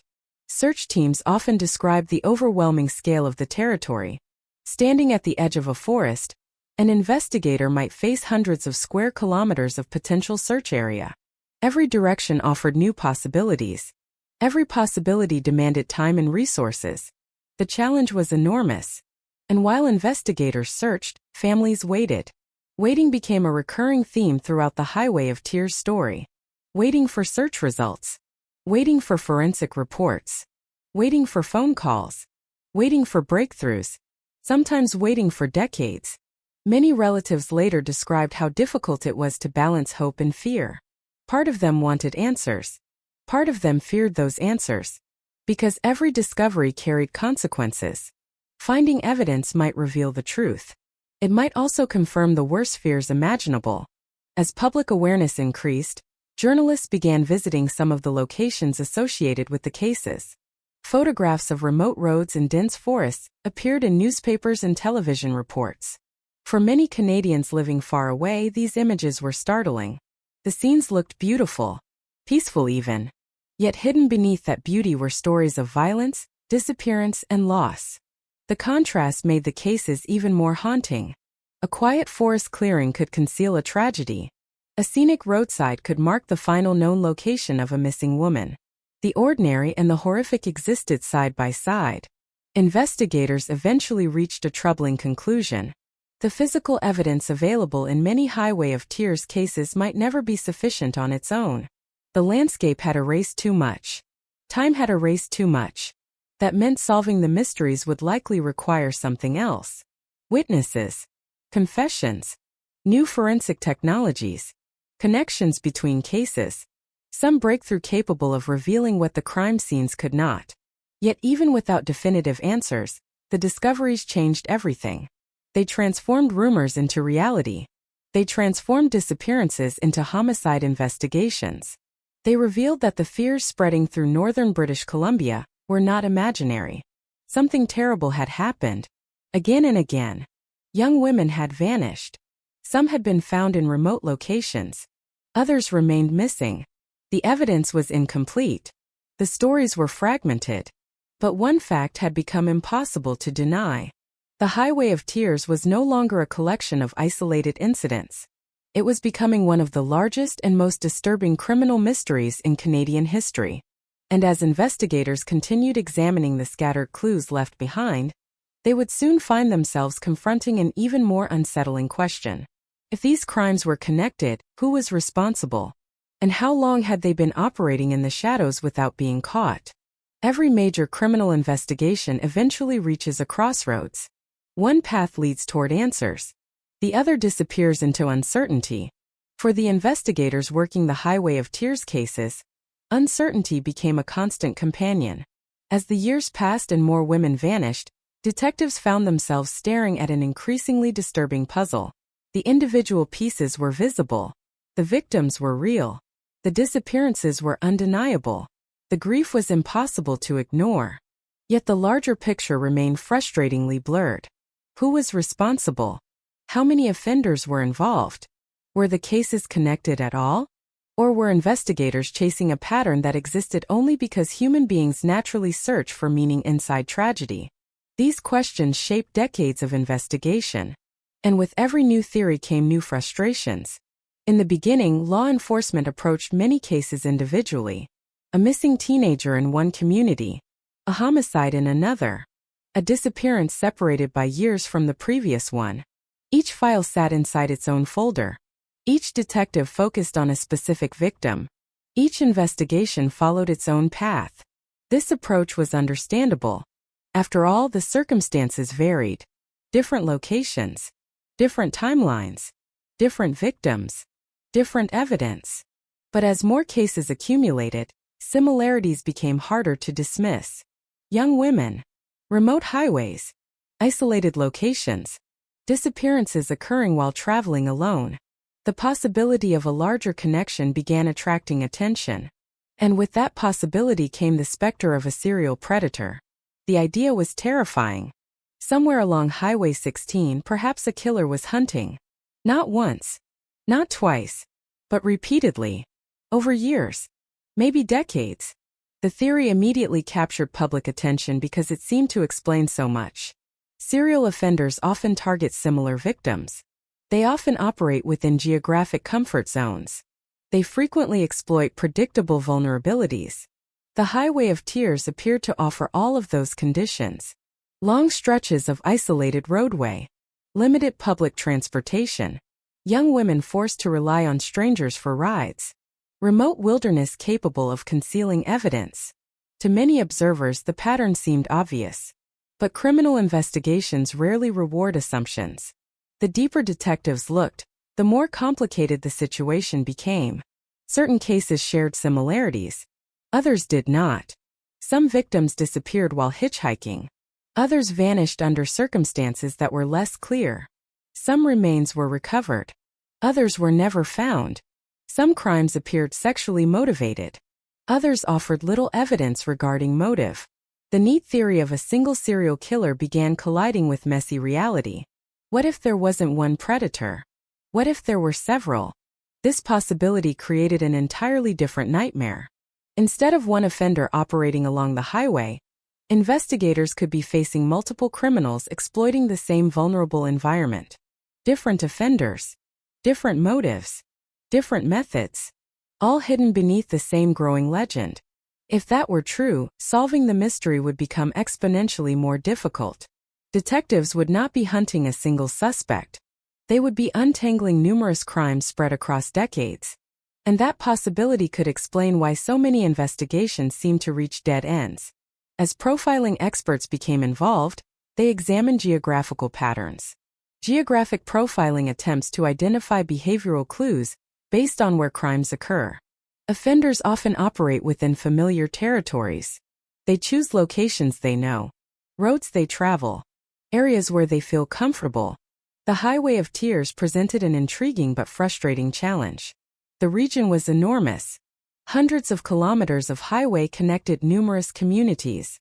Potential offenders could have been local residents, truck drivers, travelers, transient workers, visitors, almost anyone with access to the road. The suspect pool felt endless. Every theory seemed to open additional possibilities rather than eliminate them. Investigators also faced another major obstacle: time. Time is rarely kind to criminal investigations. Witnesses relocate. Memories fade. Evidence deteriorates. Details that once seemed vivid gradually become uncertain. Someone who saw a suspicious vehicle years earlier may struggle to remember its color. Someone who encountered a stranger may forget a face entirely. Small details disappear first. Unfortunately, small details are often exactly what detectives need. Many investigators later acknowledged that some early disappearances may not have received the immediate attention they deserved. This criticism became one of the most controversial aspects of the Highway of Tears story. Families, particularly Indigenous families, often felt their concerns were not treated with sufficient urgency. Some believed authorities assumed missing women had left voluntarily. Others felt valuable time was lost during critical early stages of investigations. Whether every criticism was fair became a matter of debate. But the frustration was real. The pain was real. And the consequences of delayed action can be devastating. Every hour matters in a missing person investigation. Every witness matters. Every opportunity matters. If those opportunities are missed, they can rarely be recovered later. As public scrutiny increased, police agencies began reviewing old files. Detectives revisited witness statements. They re-examined evidence. They looked for overlooked connections. What had once been separate investigations increasingly became part of a broader effort to understand the entire corridor. Yet progress remained painfully slow. The road seemed determined to protect its secrets. Then there were the suspects. Over the decades, numerous individuals attracted investigative attention. Some had violent criminal histories. Some lived near areas associated with disappearances. Others appeared suspicious because of circumstantial evidence. Rumors spread quickly throughout communities. Names circulated. Stories evolved. But suspicion is not proof. And proof remained elusive. Again and again, investigators encountered the same problem. There were possibilities. There were theories. There were persons of interest. But there was not enough evidence to secure answers. The result was a growing collection of investigative dead ends. Each dead end carried emotional consequences. Families invested hope in potential breakthroughs. Communities followed developments closely. Journalists reported new leads. Then the lead collapsed. The suspect was cleared. The evidence proved insufficient. The theory fell apart. And everyone returned to uncertainty. Perhaps no question generated more debate than whether all Highway of Tears victims belonged to a single criminal phenomenon. Some experts argued strongly in favor of multiple offenders. The timeline alone supported this view. The disappearances stretched across decades. Different victim profiles appeared. Different circumstances emerged. A single offender operating continuously for so many years seemed unlikely. Others argued that at least some cases appeared connected. The similarities felt too significant to dismiss entirely. Young women, remote transportation corridors, vulnerability, isolation. The truth may ultimately lie somewhere in between. Some cases may share common offenders. Others may be entirely unrelated. But until definitive evidence emerges, certainty remains impossible. This uncertainty frustrated not only investigators but entire communities.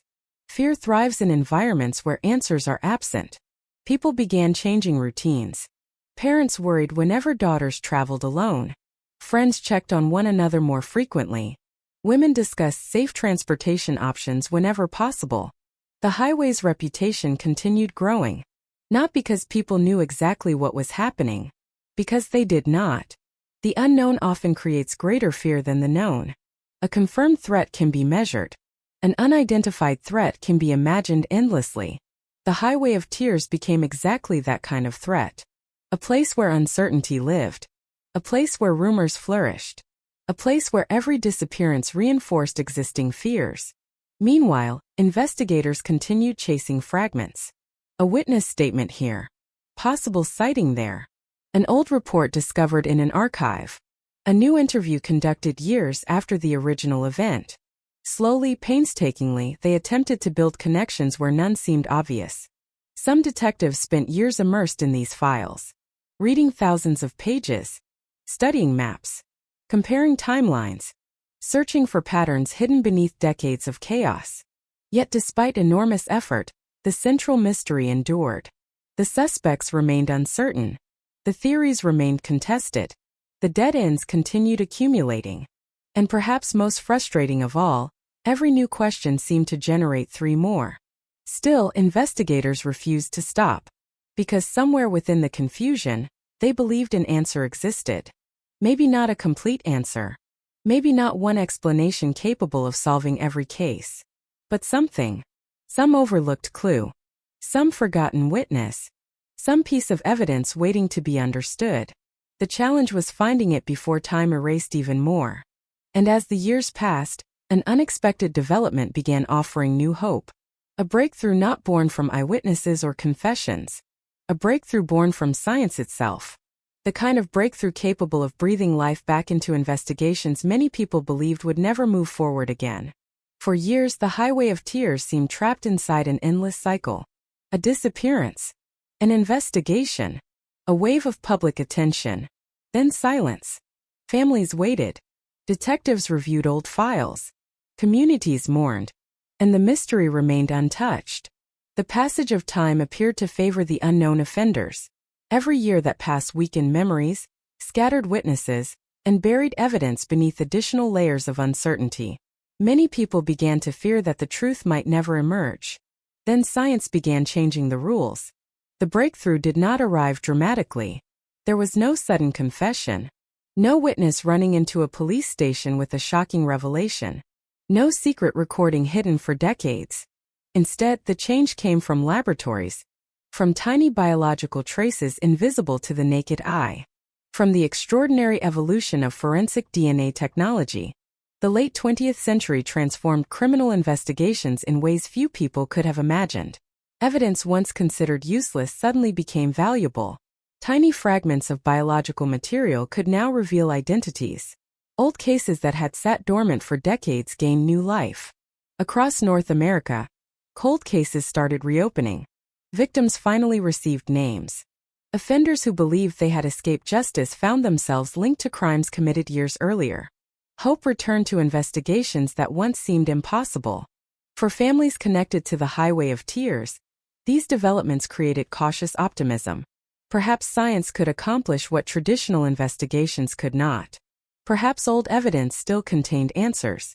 Perhaps the road was finally beginning to surrender some of its secrets. Investigators started reviewing preserved evidence from numerous cases. Advances in DNA analysis made it possible to test material that earlier generations of forensic experts could not fully examine. Items stored in evidence rooms for years suddenly became important again.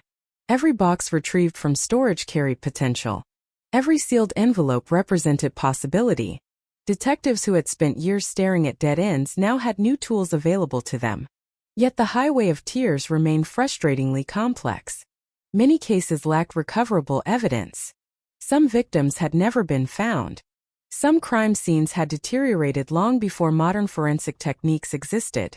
Science offered hope, but it could not create evidence where none remained. Still, investigators pressed forward. And eventually, one name emerged from the darkness. Bobby Jack Fowler. The discovery would become one of the most significant developments in the entire Highway of Tears story. Fowler was not a mysterious local resident. He was an American criminal with a violent history. A drifter. A man who moved frequently. A man who attracted suspicion for multiple reasons. For years, investigators examined whether Fowler might be connected to crimes committed along Highway 16. The possibility was deeply unsettling. His movements placed him in British Columbia during periods relevant to some of the cases. His background raised concerns. Yet suspicion alone meant nothing. Investigators needed proof. And proof remained elusive. Then forensic science delivered something extraordinary. DNA evidence connected Fowler to the murder of Colleen Macmillan, a 16-year-old girl who disappeared in 1974. The significance of this breakthrough cannot be overstated. For decades, Colleen's murder had remained unsolved. Now investigators possessed a direct forensic link. Not speculation. Not theory. Evidence. The connection was confirmed after Fowler's death. The man could never stand trial. He could never answer questions. He could never explain his actions. But the DNA evidence established something critically important. At least one known predator had operated within the broader Highway of Tears environment. The revelation electrified investigators. For years, many people had debated whether violent offenders were using the region as hunting grounds. Now there was proof that at least one dangerous criminal had indeed been present. For families, the emotions were complicated. Some felt validation. For years they had insisted the danger was real. Now science supported that belief. Others felt frustration. One case had moved closer to resolution. Many others remained unsolved. The breakthrough illuminated only a small section of a much larger mystery. Still, it changed the conversation. Because once investigators confirmed Fowler's involvement in one homicide, they naturally began asking additional questions. Could he be responsible for other crimes? Were there additional victims? Had investigators overlooked connections? The search intensified. Timelines were compared. Travel histories were examined. Old reports were reviewed. Every known movement became important. Yet once again, certainty remained difficult to achieve. The Highway of Tears resisted simple explanations. The more investigators examined the evidence, the more complicated the picture appeared. Some similarities existed. Some did not. Certain cases aligned with Fowler's potential presence. Others occurred outside those parameters. The possibility of multiple offenders remained very much alive. And so the breakthrough became both encouraging and frustrating at the same time. Proved something, but not everything. It answered one question while generating many more. In some ways, the DNA identification highlighted the greatest challenge facing the entire investigation. The Highway of Tears was never a single case. It was dozens of cases, different years, different victims, different circumstances. One solved connection could not automatically explain all the others. Nevertheless, the impact on investigators was profound. Cold case specialists increasingly recognized that historical assumptions deserved re-examination. Files once considered inactive gained renewed attention. Advocates pushed for additional reviews. Families continued demanding answers. The momentum that followed Fowler's identification extended beyond one investigation. It became symbolic. A reminder that even decades-old mysteries could still yield discoveries. This lesson mattered enormously, because hopelessness can become dangerous in long-running investigations. When people believe answers are impossible, efforts begin to fade. Resources move elsewhere. Attention declines. But breakthroughs reignite determination. They remind everyone that truth can survive longer than expected. The Highway of Tears community desperately needed that reminder. For generations, many families had felt forgotten, ignored, overlooked, especially Indigenous families whose concerns often received less attention than they deserved. Public inquiries and advocacy groups increasingly highlighted these issues.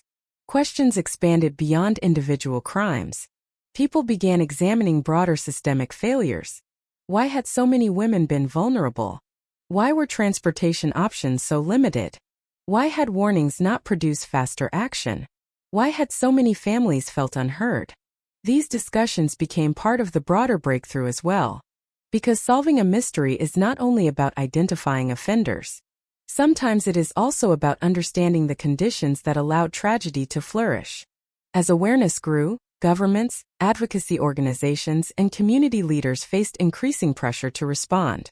Recommendations emerged. Transportation improvements were proposed. Safety initiatives were discussed. Public attention intensified.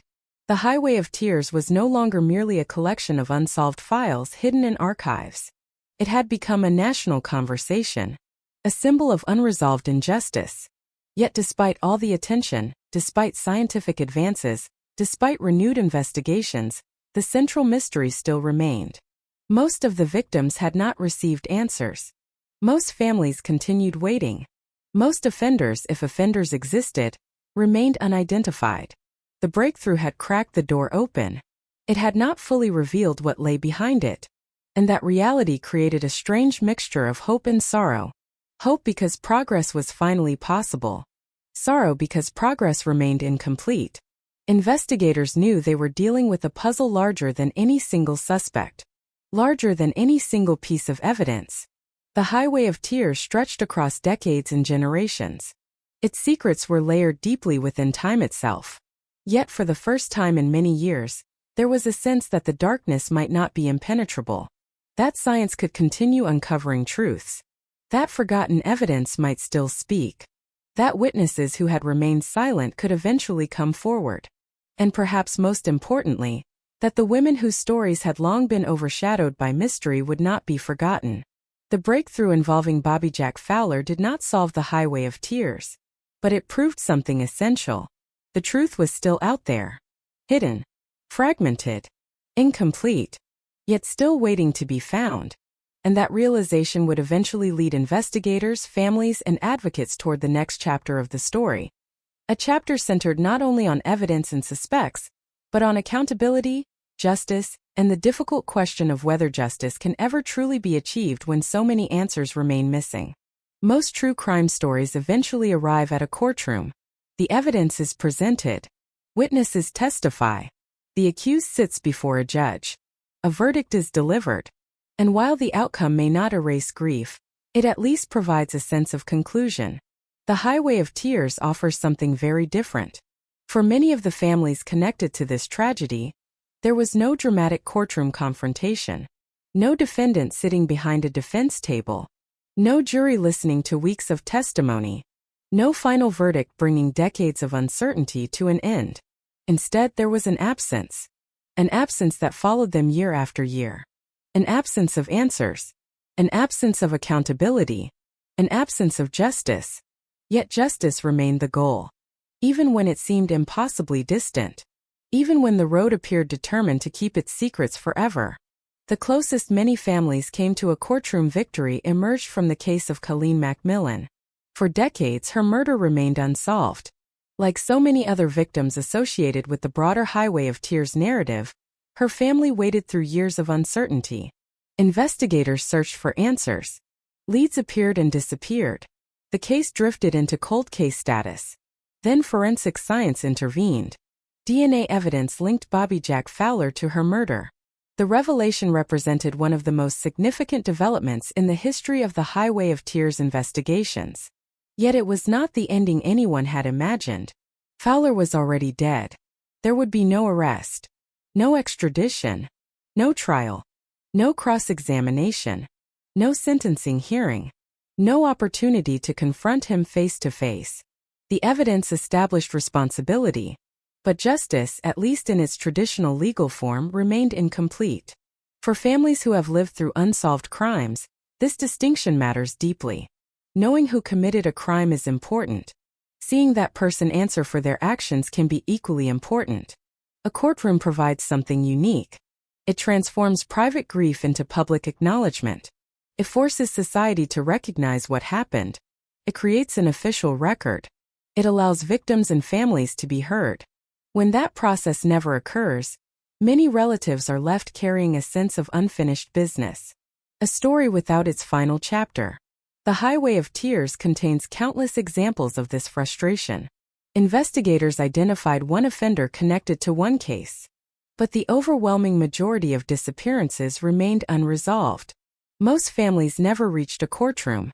Most never heard a guilty verdict. Most never received a complete explanation. As public awareness grew, discussions about justice began expanding beyond individual offenders. People started asking broader questions. What does justice mean when dozens of families are still waiting for answers? What does justice mean when investigations stretch across generations? What does justice mean when some victims are never found? These questions became central to the Highway of Tears story. Because over time, the search for justice evolved into something larger than criminal prosecution alone. Families wanted accountability, not only from offenders, but from institutions, from systems, from decision-makers. Many Indigenous families spoke openly about their experiences with law enforcement. Some felt their concerns had not been taken seriously during the crucial early stages of investigations. Others believed systemic inequalities contributed to delayed responses and insufficient attention. Whether discussing individual cases or broader patterns, one theme appeared repeatedly: the feeling of being unheard. The feeling that certain victims had not received the same urgency afforded to others. These concerns eventually attracted national attention. Public inquiries examined the treatment of missing and murdered Indigenous women and girls across Canada. Witnesses shared painful experiences. Families described years of frustration. Advocates highlighted long-standing systemic problems. The conversations were often emotional, sometimes heartbreaking, frequently uncomfortable, but they forced difficult issues into public view. For many relatives, this process represented a different form of justice. Not legal justice, public acknowledgement, recognition, validation, the confirmation that their loved ones mattered, that their stories deserved attention, that their losses could not simply be ignored. Courtrooms deal with individual responsibility. Public inquiries often address collective responsibility. The Highway of Tears required both. Because while investigators searched for offenders, communities searched for understanding. How had so many women become vulnerable? Why had transportation remained such a persistent problem? Why were young women forced to rely on hitchhiking in the first place? Could some disappearances have been prevented? These questions carried enormous weight. And unlike criminal prosecutions, they could not be answered by identifying a single offender. They required examining entire systems. Transportation infrastructure, social services, policing practices, community resources. The search for justice became inseparable from these larger discussions. Meanwhile, families continued living with the realities of unresolved loss. Anniversaries arrived every year. Birthdays passed. Holidays came and went. Photographs aged while the faces inside them remained forever young. For parents, the passage of time often created a strange contradiction. The world moved forward. Their grief did not. A mother might look at a photograph of her daughter taken at 16 and realize she would now be in her 40s or 50s. A father might imagine grandchildren who never existed. Entire futures remained trapped inside unanswered questions. No courtroom ruling could restore those futures. No sentence could return lost years. Justice, even when achieved, has limits. The highway of tears forced families to confront those limits repeatedly. And yet they continued fighting. That persistence became one of the defining features of the story. Families organized memorial walks. Community leaders raised awareness. Advocates spoke publicly. Journalists continued investigating. Researchers examined old files. People refused to let the victims disappear from public memory. Their determination accomplished something important. It prevented silence from becoming permanent. In many unsolved cases, attention fades with time. The highway of tears resisted that pattern. The families would not allow it to be forgotten. Each march, each interview, each memorial, each photograph held aloft beside the highway served as a reminder. The story was not over. The victims still mattered. The search for justice continued. For investigators, the challenge remained immense. Every unsolved file represented both an opportunity and a burden. New forensic technologies offered hope. Fresh reviews occasionally produced new leads. Witnesses sometimes came forward years later. But progress remained slow. Painfully slow. The scale of the mystery itself created obstacles. Dozens of cases. Multiple jurisdictions. Decades of history. Countless unanswered questions. The legal system functions best when evidence is clear and suspects are identifiable. The highway of tears rarely provided either. And so, many families found themselves existing in a strange space between hope and acceptance. Hope that answers might still emerge. Acceptance that those answers might never come. Both emotions existed simultaneously. Both shaped daily life. Both became part of the long struggle for justice. As the years passed, one reality became increasingly clear. The highway of tears would never be remembered solely as a criminal investigation. It had become a national symbol. A symbol of unresolved loss. A symbol of institutional shortcomings. A symbol of resilience among families who refused to stop demanding answers. The courtroom chapter of this story remained incomplete. For many victims, it may always remain incomplete. But justice is not measured only by convictions. Sometimes it is measured by persistence. By remembrance. By refusing to allow the missing to vanish from public consciousness. And through that persistence, the families achieved something powerful. They ensured that the women of the highway of tears would continue to be seen. Continue to be remembered. Continue to matter. Yet even after decades of advocacy, investigation, and public scrutiny, one final question remained. What happens after all these years? What becomes of a mystery that spans generations? What becomes of grief when answers never fully arrive? And perhaps most importantly, what lessons remain for those left behind? Those questions would ultimately define the final chapter of the Highway of Tears story. At the northern edge of British Columbia, Highway 16 still stretches across the landscape exactly as it always has. The mountains still rise above the forests. The rivers still cut through the valleys. The wind still moves through the endless pines. Drivers still travel the road every day. Tourists still stop to admire the scenery. Families still make the journey between communities. From a distance, nothing appears unusual. Nothing about the highway reveals the grief attached to its name. Nothing warns travelers that they are passing through one of the most haunting chapters in Canadian criminal history. And yet, for countless families, every kilometer carries memories. Every roadside marker carries a story. Every curve in the road reminds someone of a daughter, a sister, a mother, or a friend who never came home. That is the legacy of the Highway of Tears. Not merely a collection of criminal cases, not merely an unsolved mystery, but a wound that has remained open across generations. When people hear about the Highway of Tears for the first time, they often focus on the mystery itself. Who committed these crimes? How many offenders were involved? Will the cases ever be solved? Those questions are important. They deserve answers. But after decades of investigations, public inquiries, media attention, and advocacy, another realization emerges. The mystery is only one part of the story. The deeper story is about people, about loss, about resilience, about families who refused to stop searching even when hope seemed impossible. Many parents connected to these cases spent years waking up every morning with the same unanswered questions. They attended birthdays marked by absence. They celebrated holidays with empty chairs at the table. They carried photographs that never seemed to age while they themselves grew older year after year. For some, the uncertainty lasted decades. Imagine carrying that burden. Imagine leaving a porch light on for years because a small part of you still hopes. Imagine looking at every unfamiliar face in a crowd and wondering. Imagine hearing a phone ring late at night and feeling your heart race. Not because you expect bad news, because you still hope for good news. Hope can survive extraordinary lengths of time. That is one of the most remarkable lessons hidden within this tragedy. Again and again, families refuse to surrender completely. Even after years passed. Even after investigations stalled. Even after public attention shifted elsewhere. They continued searching. Continued speaking. Continued remembering. Their determination became one of the strongest forces in the entire story. Without them, many of these victims might have been forgotten. Without them, public pressure might never have grown.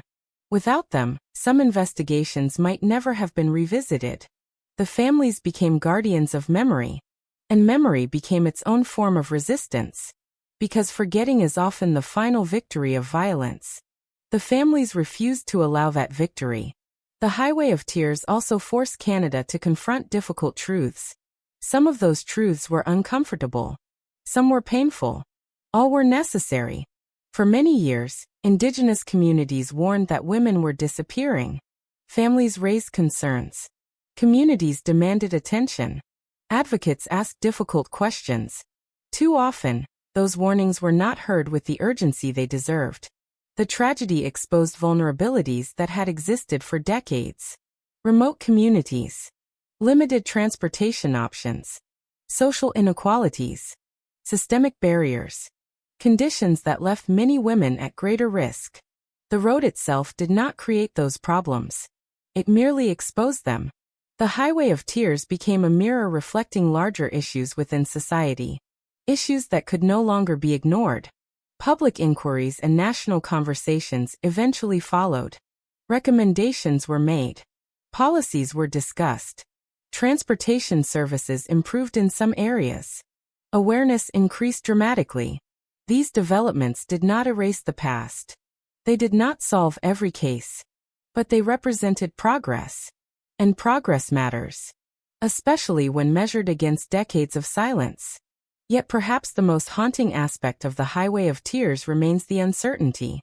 Human beings are naturally drawn toward conclusions. We want endings. We want answers. We want villains identified and mysteries solved. This story refuses to provide that comfort. Many victims still have no identified offender. Many disappearances remain unexplained. Many families still wait. The passage of time has not erased those questions. If anything, it has made them heavier.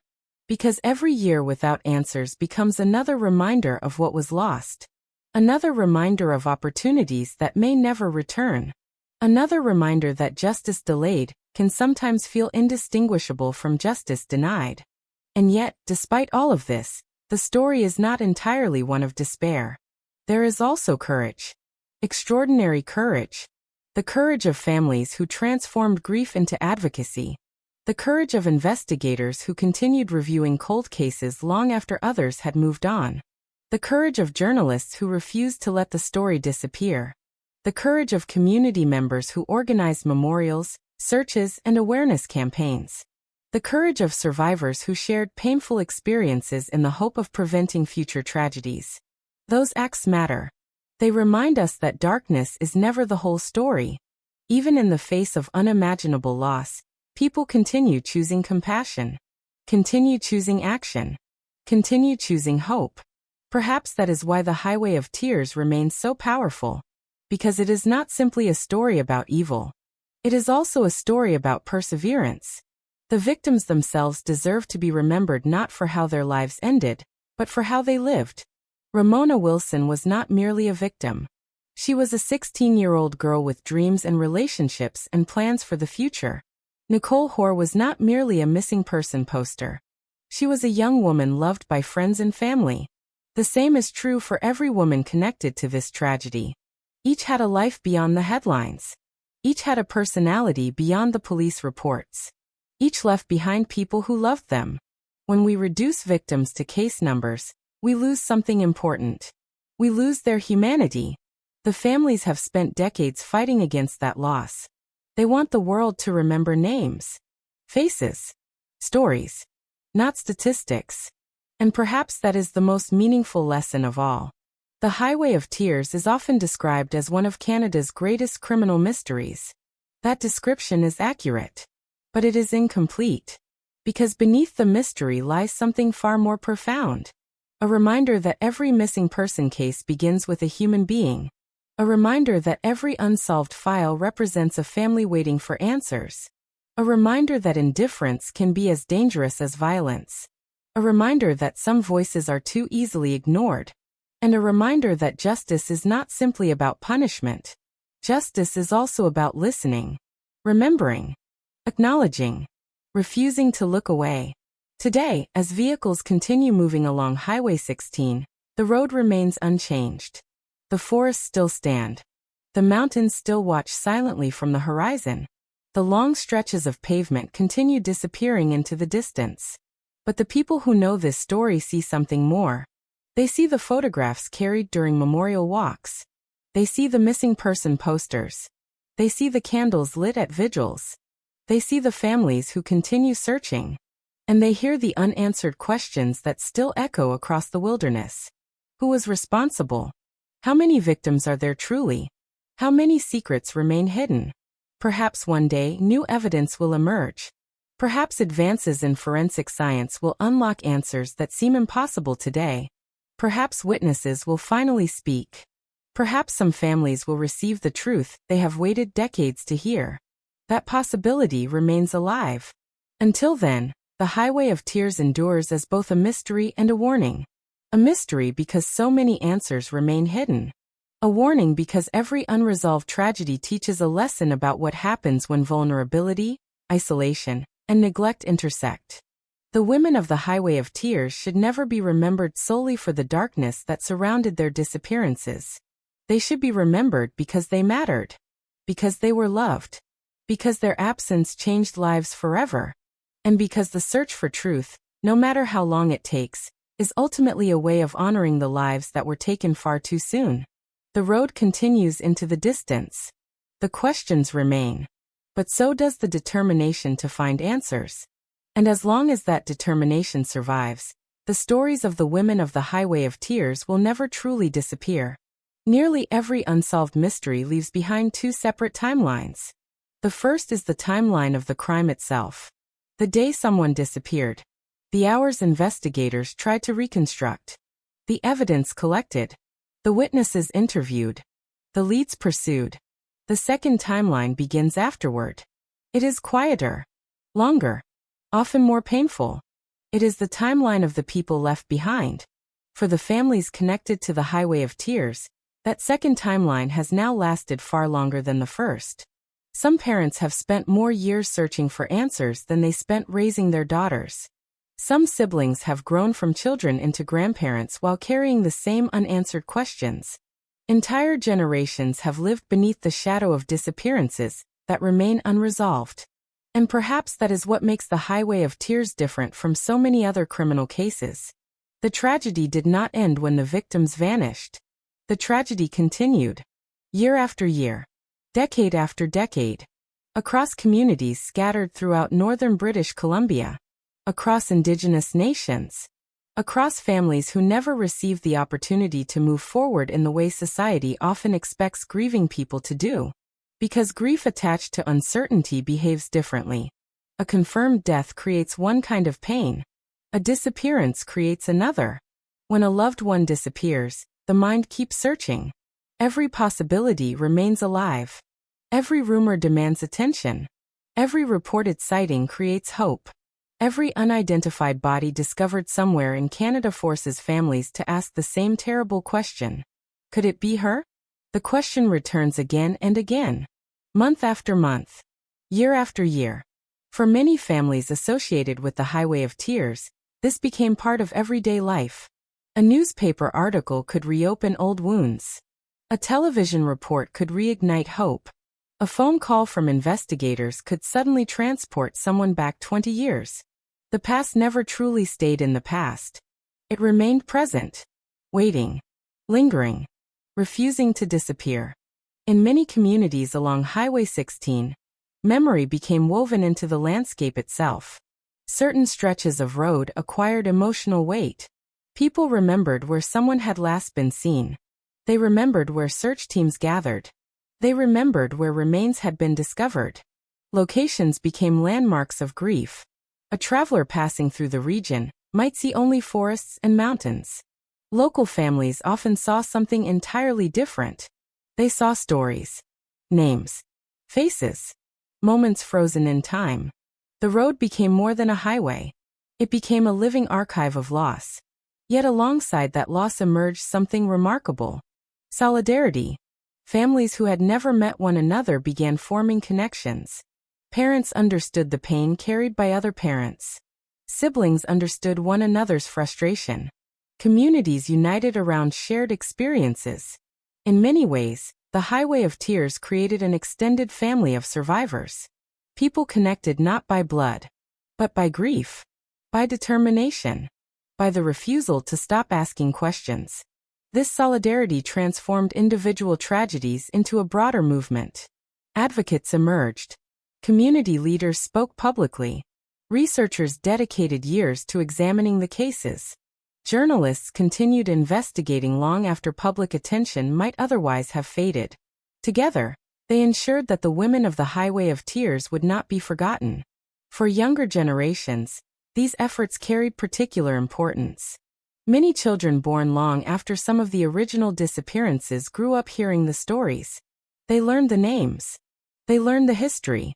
They learned why memorial walks took place. Why photographs appeared at community events. Why people continued demanding answers decades later. The stories became part of collective memory.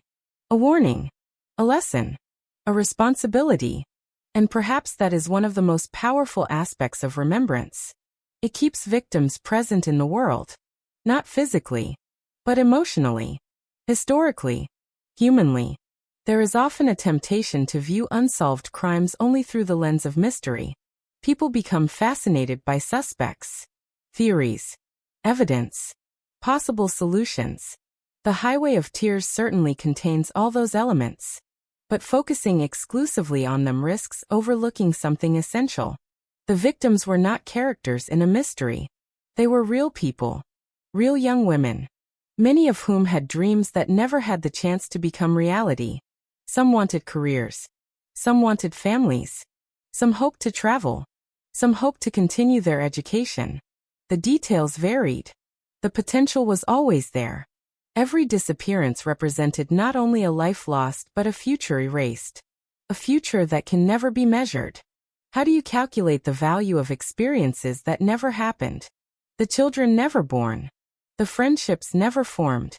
The achievements never reached. The lives never lived. The answer is simple. You cannot.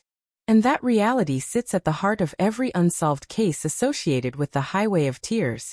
The losses extend beyond what is visible. Far beyond what any police report can document. As years passed, Canada gradually began confronting another uncomfortable reality. The Highway of Tears was not an isolated phenomenon. It existed within a larger national conversation concerning missing and murdered Indigenous women and girls. The disappearances along Highway 16 became part of a broader examination of vulnerability, inequality, and systemic failures. Questions once considered local suddenly gained national significance. Why had so many warnings gone unheard? Why had so many families felt ignored? Why had dangerous conditions persisted for so long? These conversations were not easy. They forced institutions to examine uncomfortable truths. They challenged long-standing assumptions. They revealed shortcomings that many people preferred not to discuss. Yet those conversations mattered. Because meaningful change rarely occurs without honest reflection. The women of the Highway of Tears deserved that reflection. They deserved more than sympathy. They deserved action. And while progress has been imperfect, some changes have emerged over time. Transportation initiatives expanded in certain regions. Public awareness increased dramatically. Law enforcement agencies developed new approaches. Advocacy organizations gained stronger voices. None of these developments erased the past, but they represented attempts to learn from it. Attempts to ensure fewer families experience similar tragedies in the future. Still, one reality remains impossible to escape. Many questions remain unanswered. Investigators continue reviewing evidence. Cold case units continue examining files. Advances in forensic science continue creating new possibilities. The future may yet reveal truths hidden for decades. History offers numerous examples of cases solved long after people believed resolution impossible. A forgotten witness. A preserved DNA sample. A confession. A technological breakthrough. Any of these developments could potentially alter the course of an investigation overnight. That possibility continues fueling hope. Not certainty. Hope. And sometimes hope is enough to keep searching. Enough to keep asking questions. Enough to keep believing that answers may still exist somewhere beyond the horizon. As the sun sets over northern British Columbia, Highway 16 continues stretching through forests that seem endless. Vehicles pass. Headlights sweep across the pavement. Communities continue living their daily lives. The road remains what it has always been. A route connecting people. A path through immense wilderness. A ribbon of asphalt crossing a beautiful landscape. Yet its name ensures that another reality is never forgotten. Because the Highway of Tears is more than a place. It is a reminder. A reminder of lives interrupted. A reminder of families waiting. A reminder of responsibilities that extend beyond criminal investigations. And a reminder that every victim deserves to be remembered not only for the tragedy that touched their life, but for the life itself. The names endure. The photographs endure. The questions endure. And so does the determination of those who continue searching for truth. Perhaps one day the remaining mysteries will be solved. Perhaps they will not. But regardless of what future investigations uncover, one fact remains unchanged. The women of the Highway of Tears mattered. They mattered when they were alive. They matter now. And they will continue to matter for as long as their stories are remembered, told, and carried forward by those unwilling to let silence have the final word. There is a moment in every long unsolved case when the mystery begins to evolve into something larger than the crime itself. The Highway of Tears reached that point many years ago. What began as a series of disappearances gradually transformed into a question about an entire society. Not simply who committed these crimes, but why so many opportunities existed for them to happen. Why so many warnings were overlooked. Why so many families spent years fighting to be heard. As investigators continued searching for answers, another investigation unfolded in parallel. An investigation into the conditions surrounding the disappearances. An investigation into vulnerability. Into isolation. Into the invisible pressures shaping everyday life in northern British Columbia. To understand this aspect of the story, it is necessary to look beyond crime scenes and police files. It is necessary to examine the environment in which these tragedies occurred. The communities scattered along Highway 16 are beautiful. Mountains dominate the horizon. Forests stretch for enormous distances. Rivers cut through valleys carved by thousands of years of natural history. For visitors, the landscape can appear almost breathtaking. Yet beauty often hides hardship. Many of the communities connected by Highway 16 are separated by long distances. Public transportation has historically been limited. Employment opportunities vary. Resources available in larger cities are often unavailable in remote areas. For decades, residents adapted to these realities. People learned to travel long distances for work, school, medical appointments, and social activities. The road became part of daily life. So did the challenges associated with it. For many young people, especially those with limited financial resources, transportation was not simply an inconvenience. It was a necessity. If there was no bus available, no family member able to drive, no affordable alternative, people found other solutions. One of those solutions was hitchhiking. Today, many people immediately associate hitchhiking with danger. But context matters. Along Highway 16, hitchhiking often emerged not from recklessness but from necessity. A student needed to reach school. A worker needed to get home. A young woman wanted to visit friends or family. The choices available were sometimes limited. This reality created vulnerability. Not because every stranger was dangerous. Most were not. But because a single dangerous individual could exploit circumstances that force people to trust strangers. That vulnerability became one of the defining features of the Highway of Tears tragedy. Many victims disappeared while traveling, while trying to reach home, while moving between communities, while doing ordinary things. The road connected lives, but it also exposed them. As awareness of the disappearances grew, families repeatedly raised concerns about transportation. Again and again, people pointed toward the same issue. If safer travel options existed, would some of these women still be alive? It is impossible to answer that question definitively. History rarely offers certainty, but the question itself became increasingly difficult to ignore. The disappearances forced policymakers and community leaders to confront uncomfortable realities. Transportation was not merely an infrastructure issue.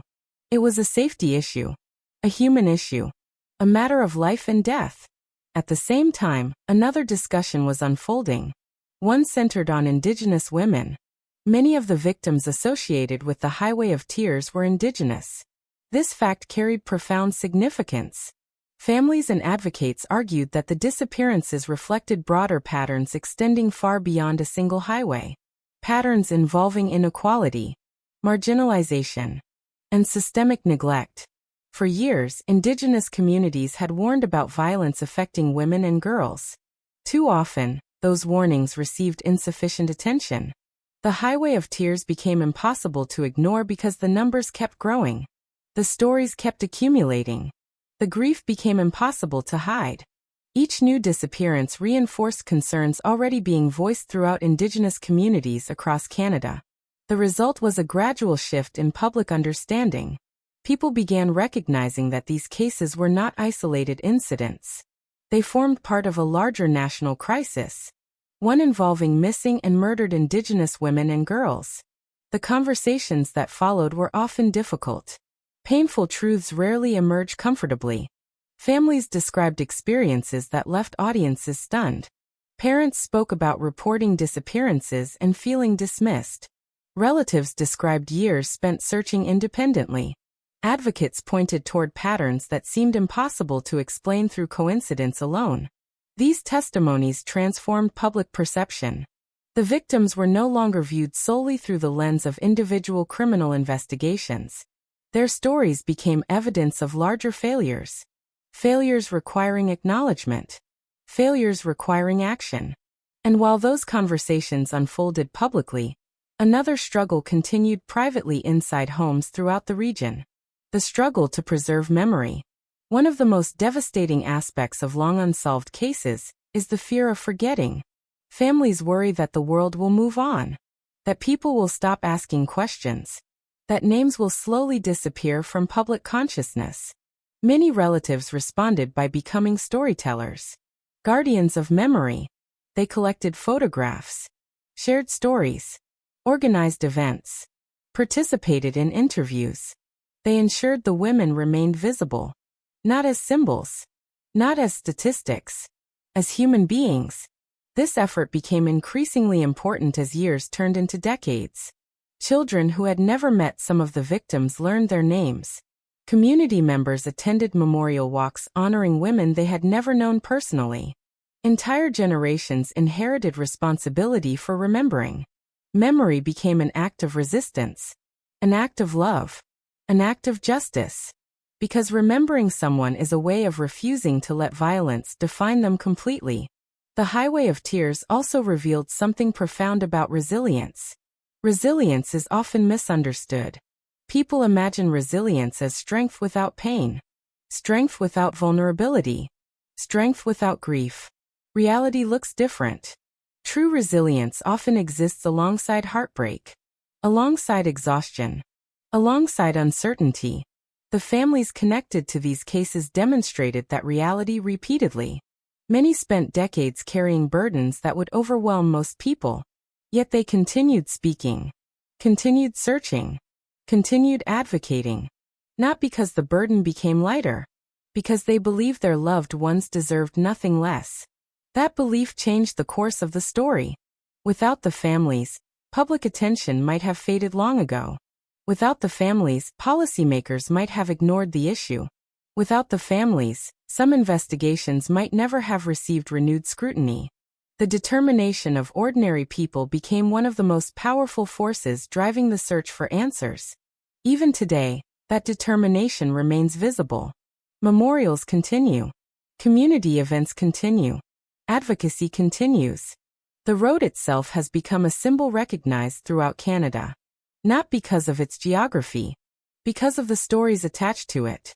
Stories of loss, stories of courage, stories of unanswered questions, and stories of people refusing to give up. As the years continue passing, one reality remains clear. The Highway of Tears is not merely a historical tragedy. It remains a living issue. Many cases remain unsolved. Many families remain without closure. Many questions remain unanswered. The story continues. Every new development, every new forensic advance, every renewed investigation carries the possibility of change. The possibility that a breakthrough may still emerge. That possibility matters. Because unresolved mysteries often create the illusion that time has won. That answers are gone forever. The Highway of Tears refuses to accept that conclusion. Families refuse to accept it. Investigators refuse to accept it. Communities refuse to accept it. The search continues because the women who disappeared deserve that effort. They deserve remembrance. They deserve dignity. And above all, they deserve truth. Whether that truth arrives tomorrow or decades from now remains unknown. But the pursuit of it has already become part of their legacy. A legacy carried not only by investigators and advocates, but by everyone who hears their stories and chooses not to forget. And in that sense, the Highway of Tears remains far more than a road. It has become a testament to the enduring power of memory, resilience, and the human refusal to abandon those who are still waiting for justice. Long after the headlines fade, long after television cameras leave, long after official investigations move from active files to shelves lined with aging boxes, a question remains. What becomes of a place that has absorbed so much grief? For most roads, the answer is simple. Cars continue to pass. People continue traveling. Life moves forward. Highway 16 is different. The Highway of Tears carries a name that transformed geography into memory. A name that transformed a transportation corridor into a symbol recognized across an entire nation. A name born not from a single tragedy, but from dozens of stories layered on top of one another across generations. Each story incomplete. Each family carrying its own heartbreak. Each disappearance adding another chapter to a mystery that still refuses to end. There is something uniquely haunting about unresolved cases. A solved crime eventually settles into history. The facts become known. The questions narrow. The narrative gains an ending. An unsolved crime remains alive. It evolves. Every new piece of information has the potential to change everything. Every new witness may alter the story. Every technological breakthrough may uncover answers previously hidden. The Highway of Tears exists within that state of suspension. Half history, half ongoing investigation.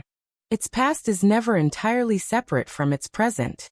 That reality becomes especially clear when speaking with families. For outsiders, many of these cases belong to previous decades. For relatives, the passage of time often feels different. A disappearance that occurred 20 years ago may still feel emotionally immediate. A photograph can collapse decades into seconds. A familiar song can trigger memories that seem untouched by time. Grief follows its own calendar. It does not obey the rules of history. And so, while the broader public may view these events as part of Canada's past, many families continue experiencing them in the present. Every anniversary reopens wounds. Every new article revives memories. Every announcement regarding an investigation creates another wave of hope and anxiety. This emotional reality is difficult to measure. Police statistics cannot capture it. Court documents cannot fully describe it. Yet it remains one of the most important parts of the story. Because the Highway of Tears is ultimately about people. Not highways. Not forensic reports. Not criminal profiles. People. Young women whose lives were interrupted. Families whose futures changed forever. Communities forced to carry collective grief. Throughout the years, one theme has appeared repeatedly whenever these stories are told. The importance of visibility.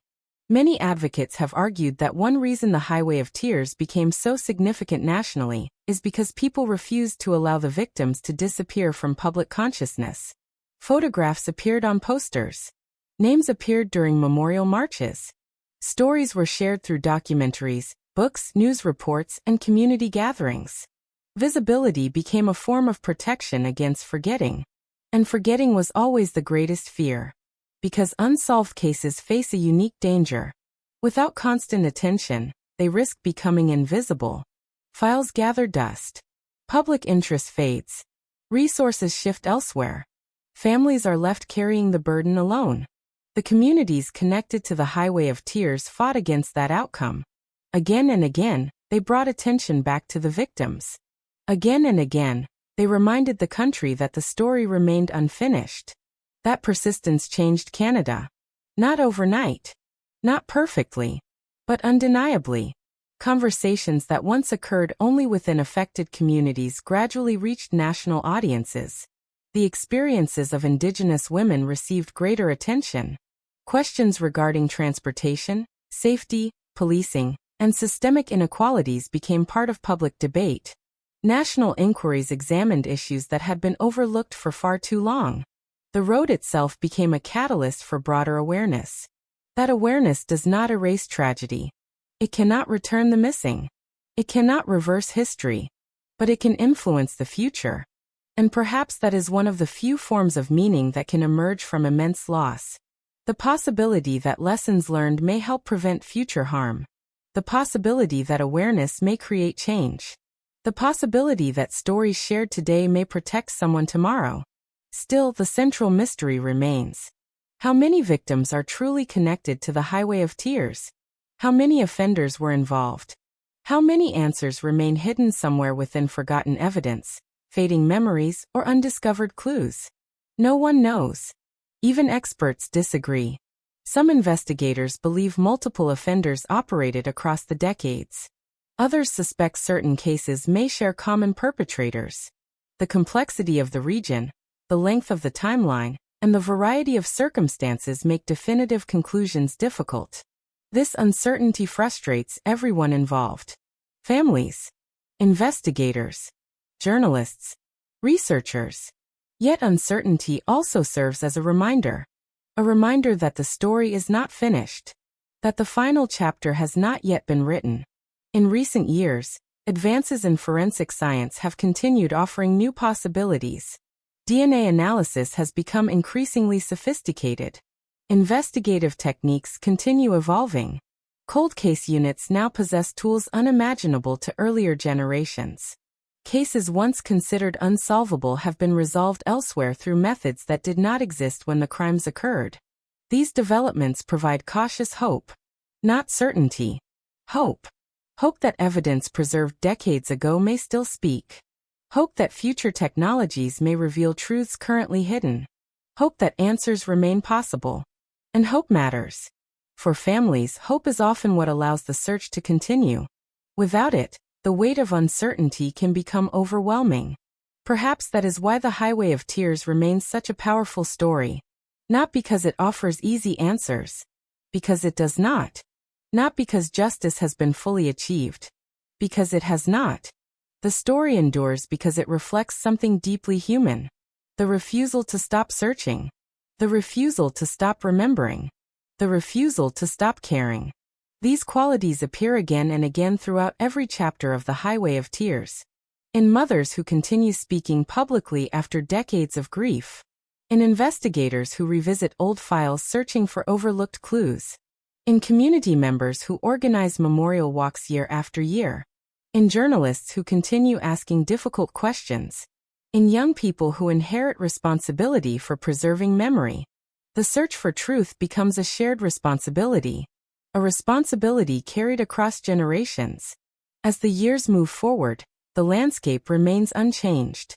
The forests still stretch toward the horizon. The mountains still cast long shadows across the valleys.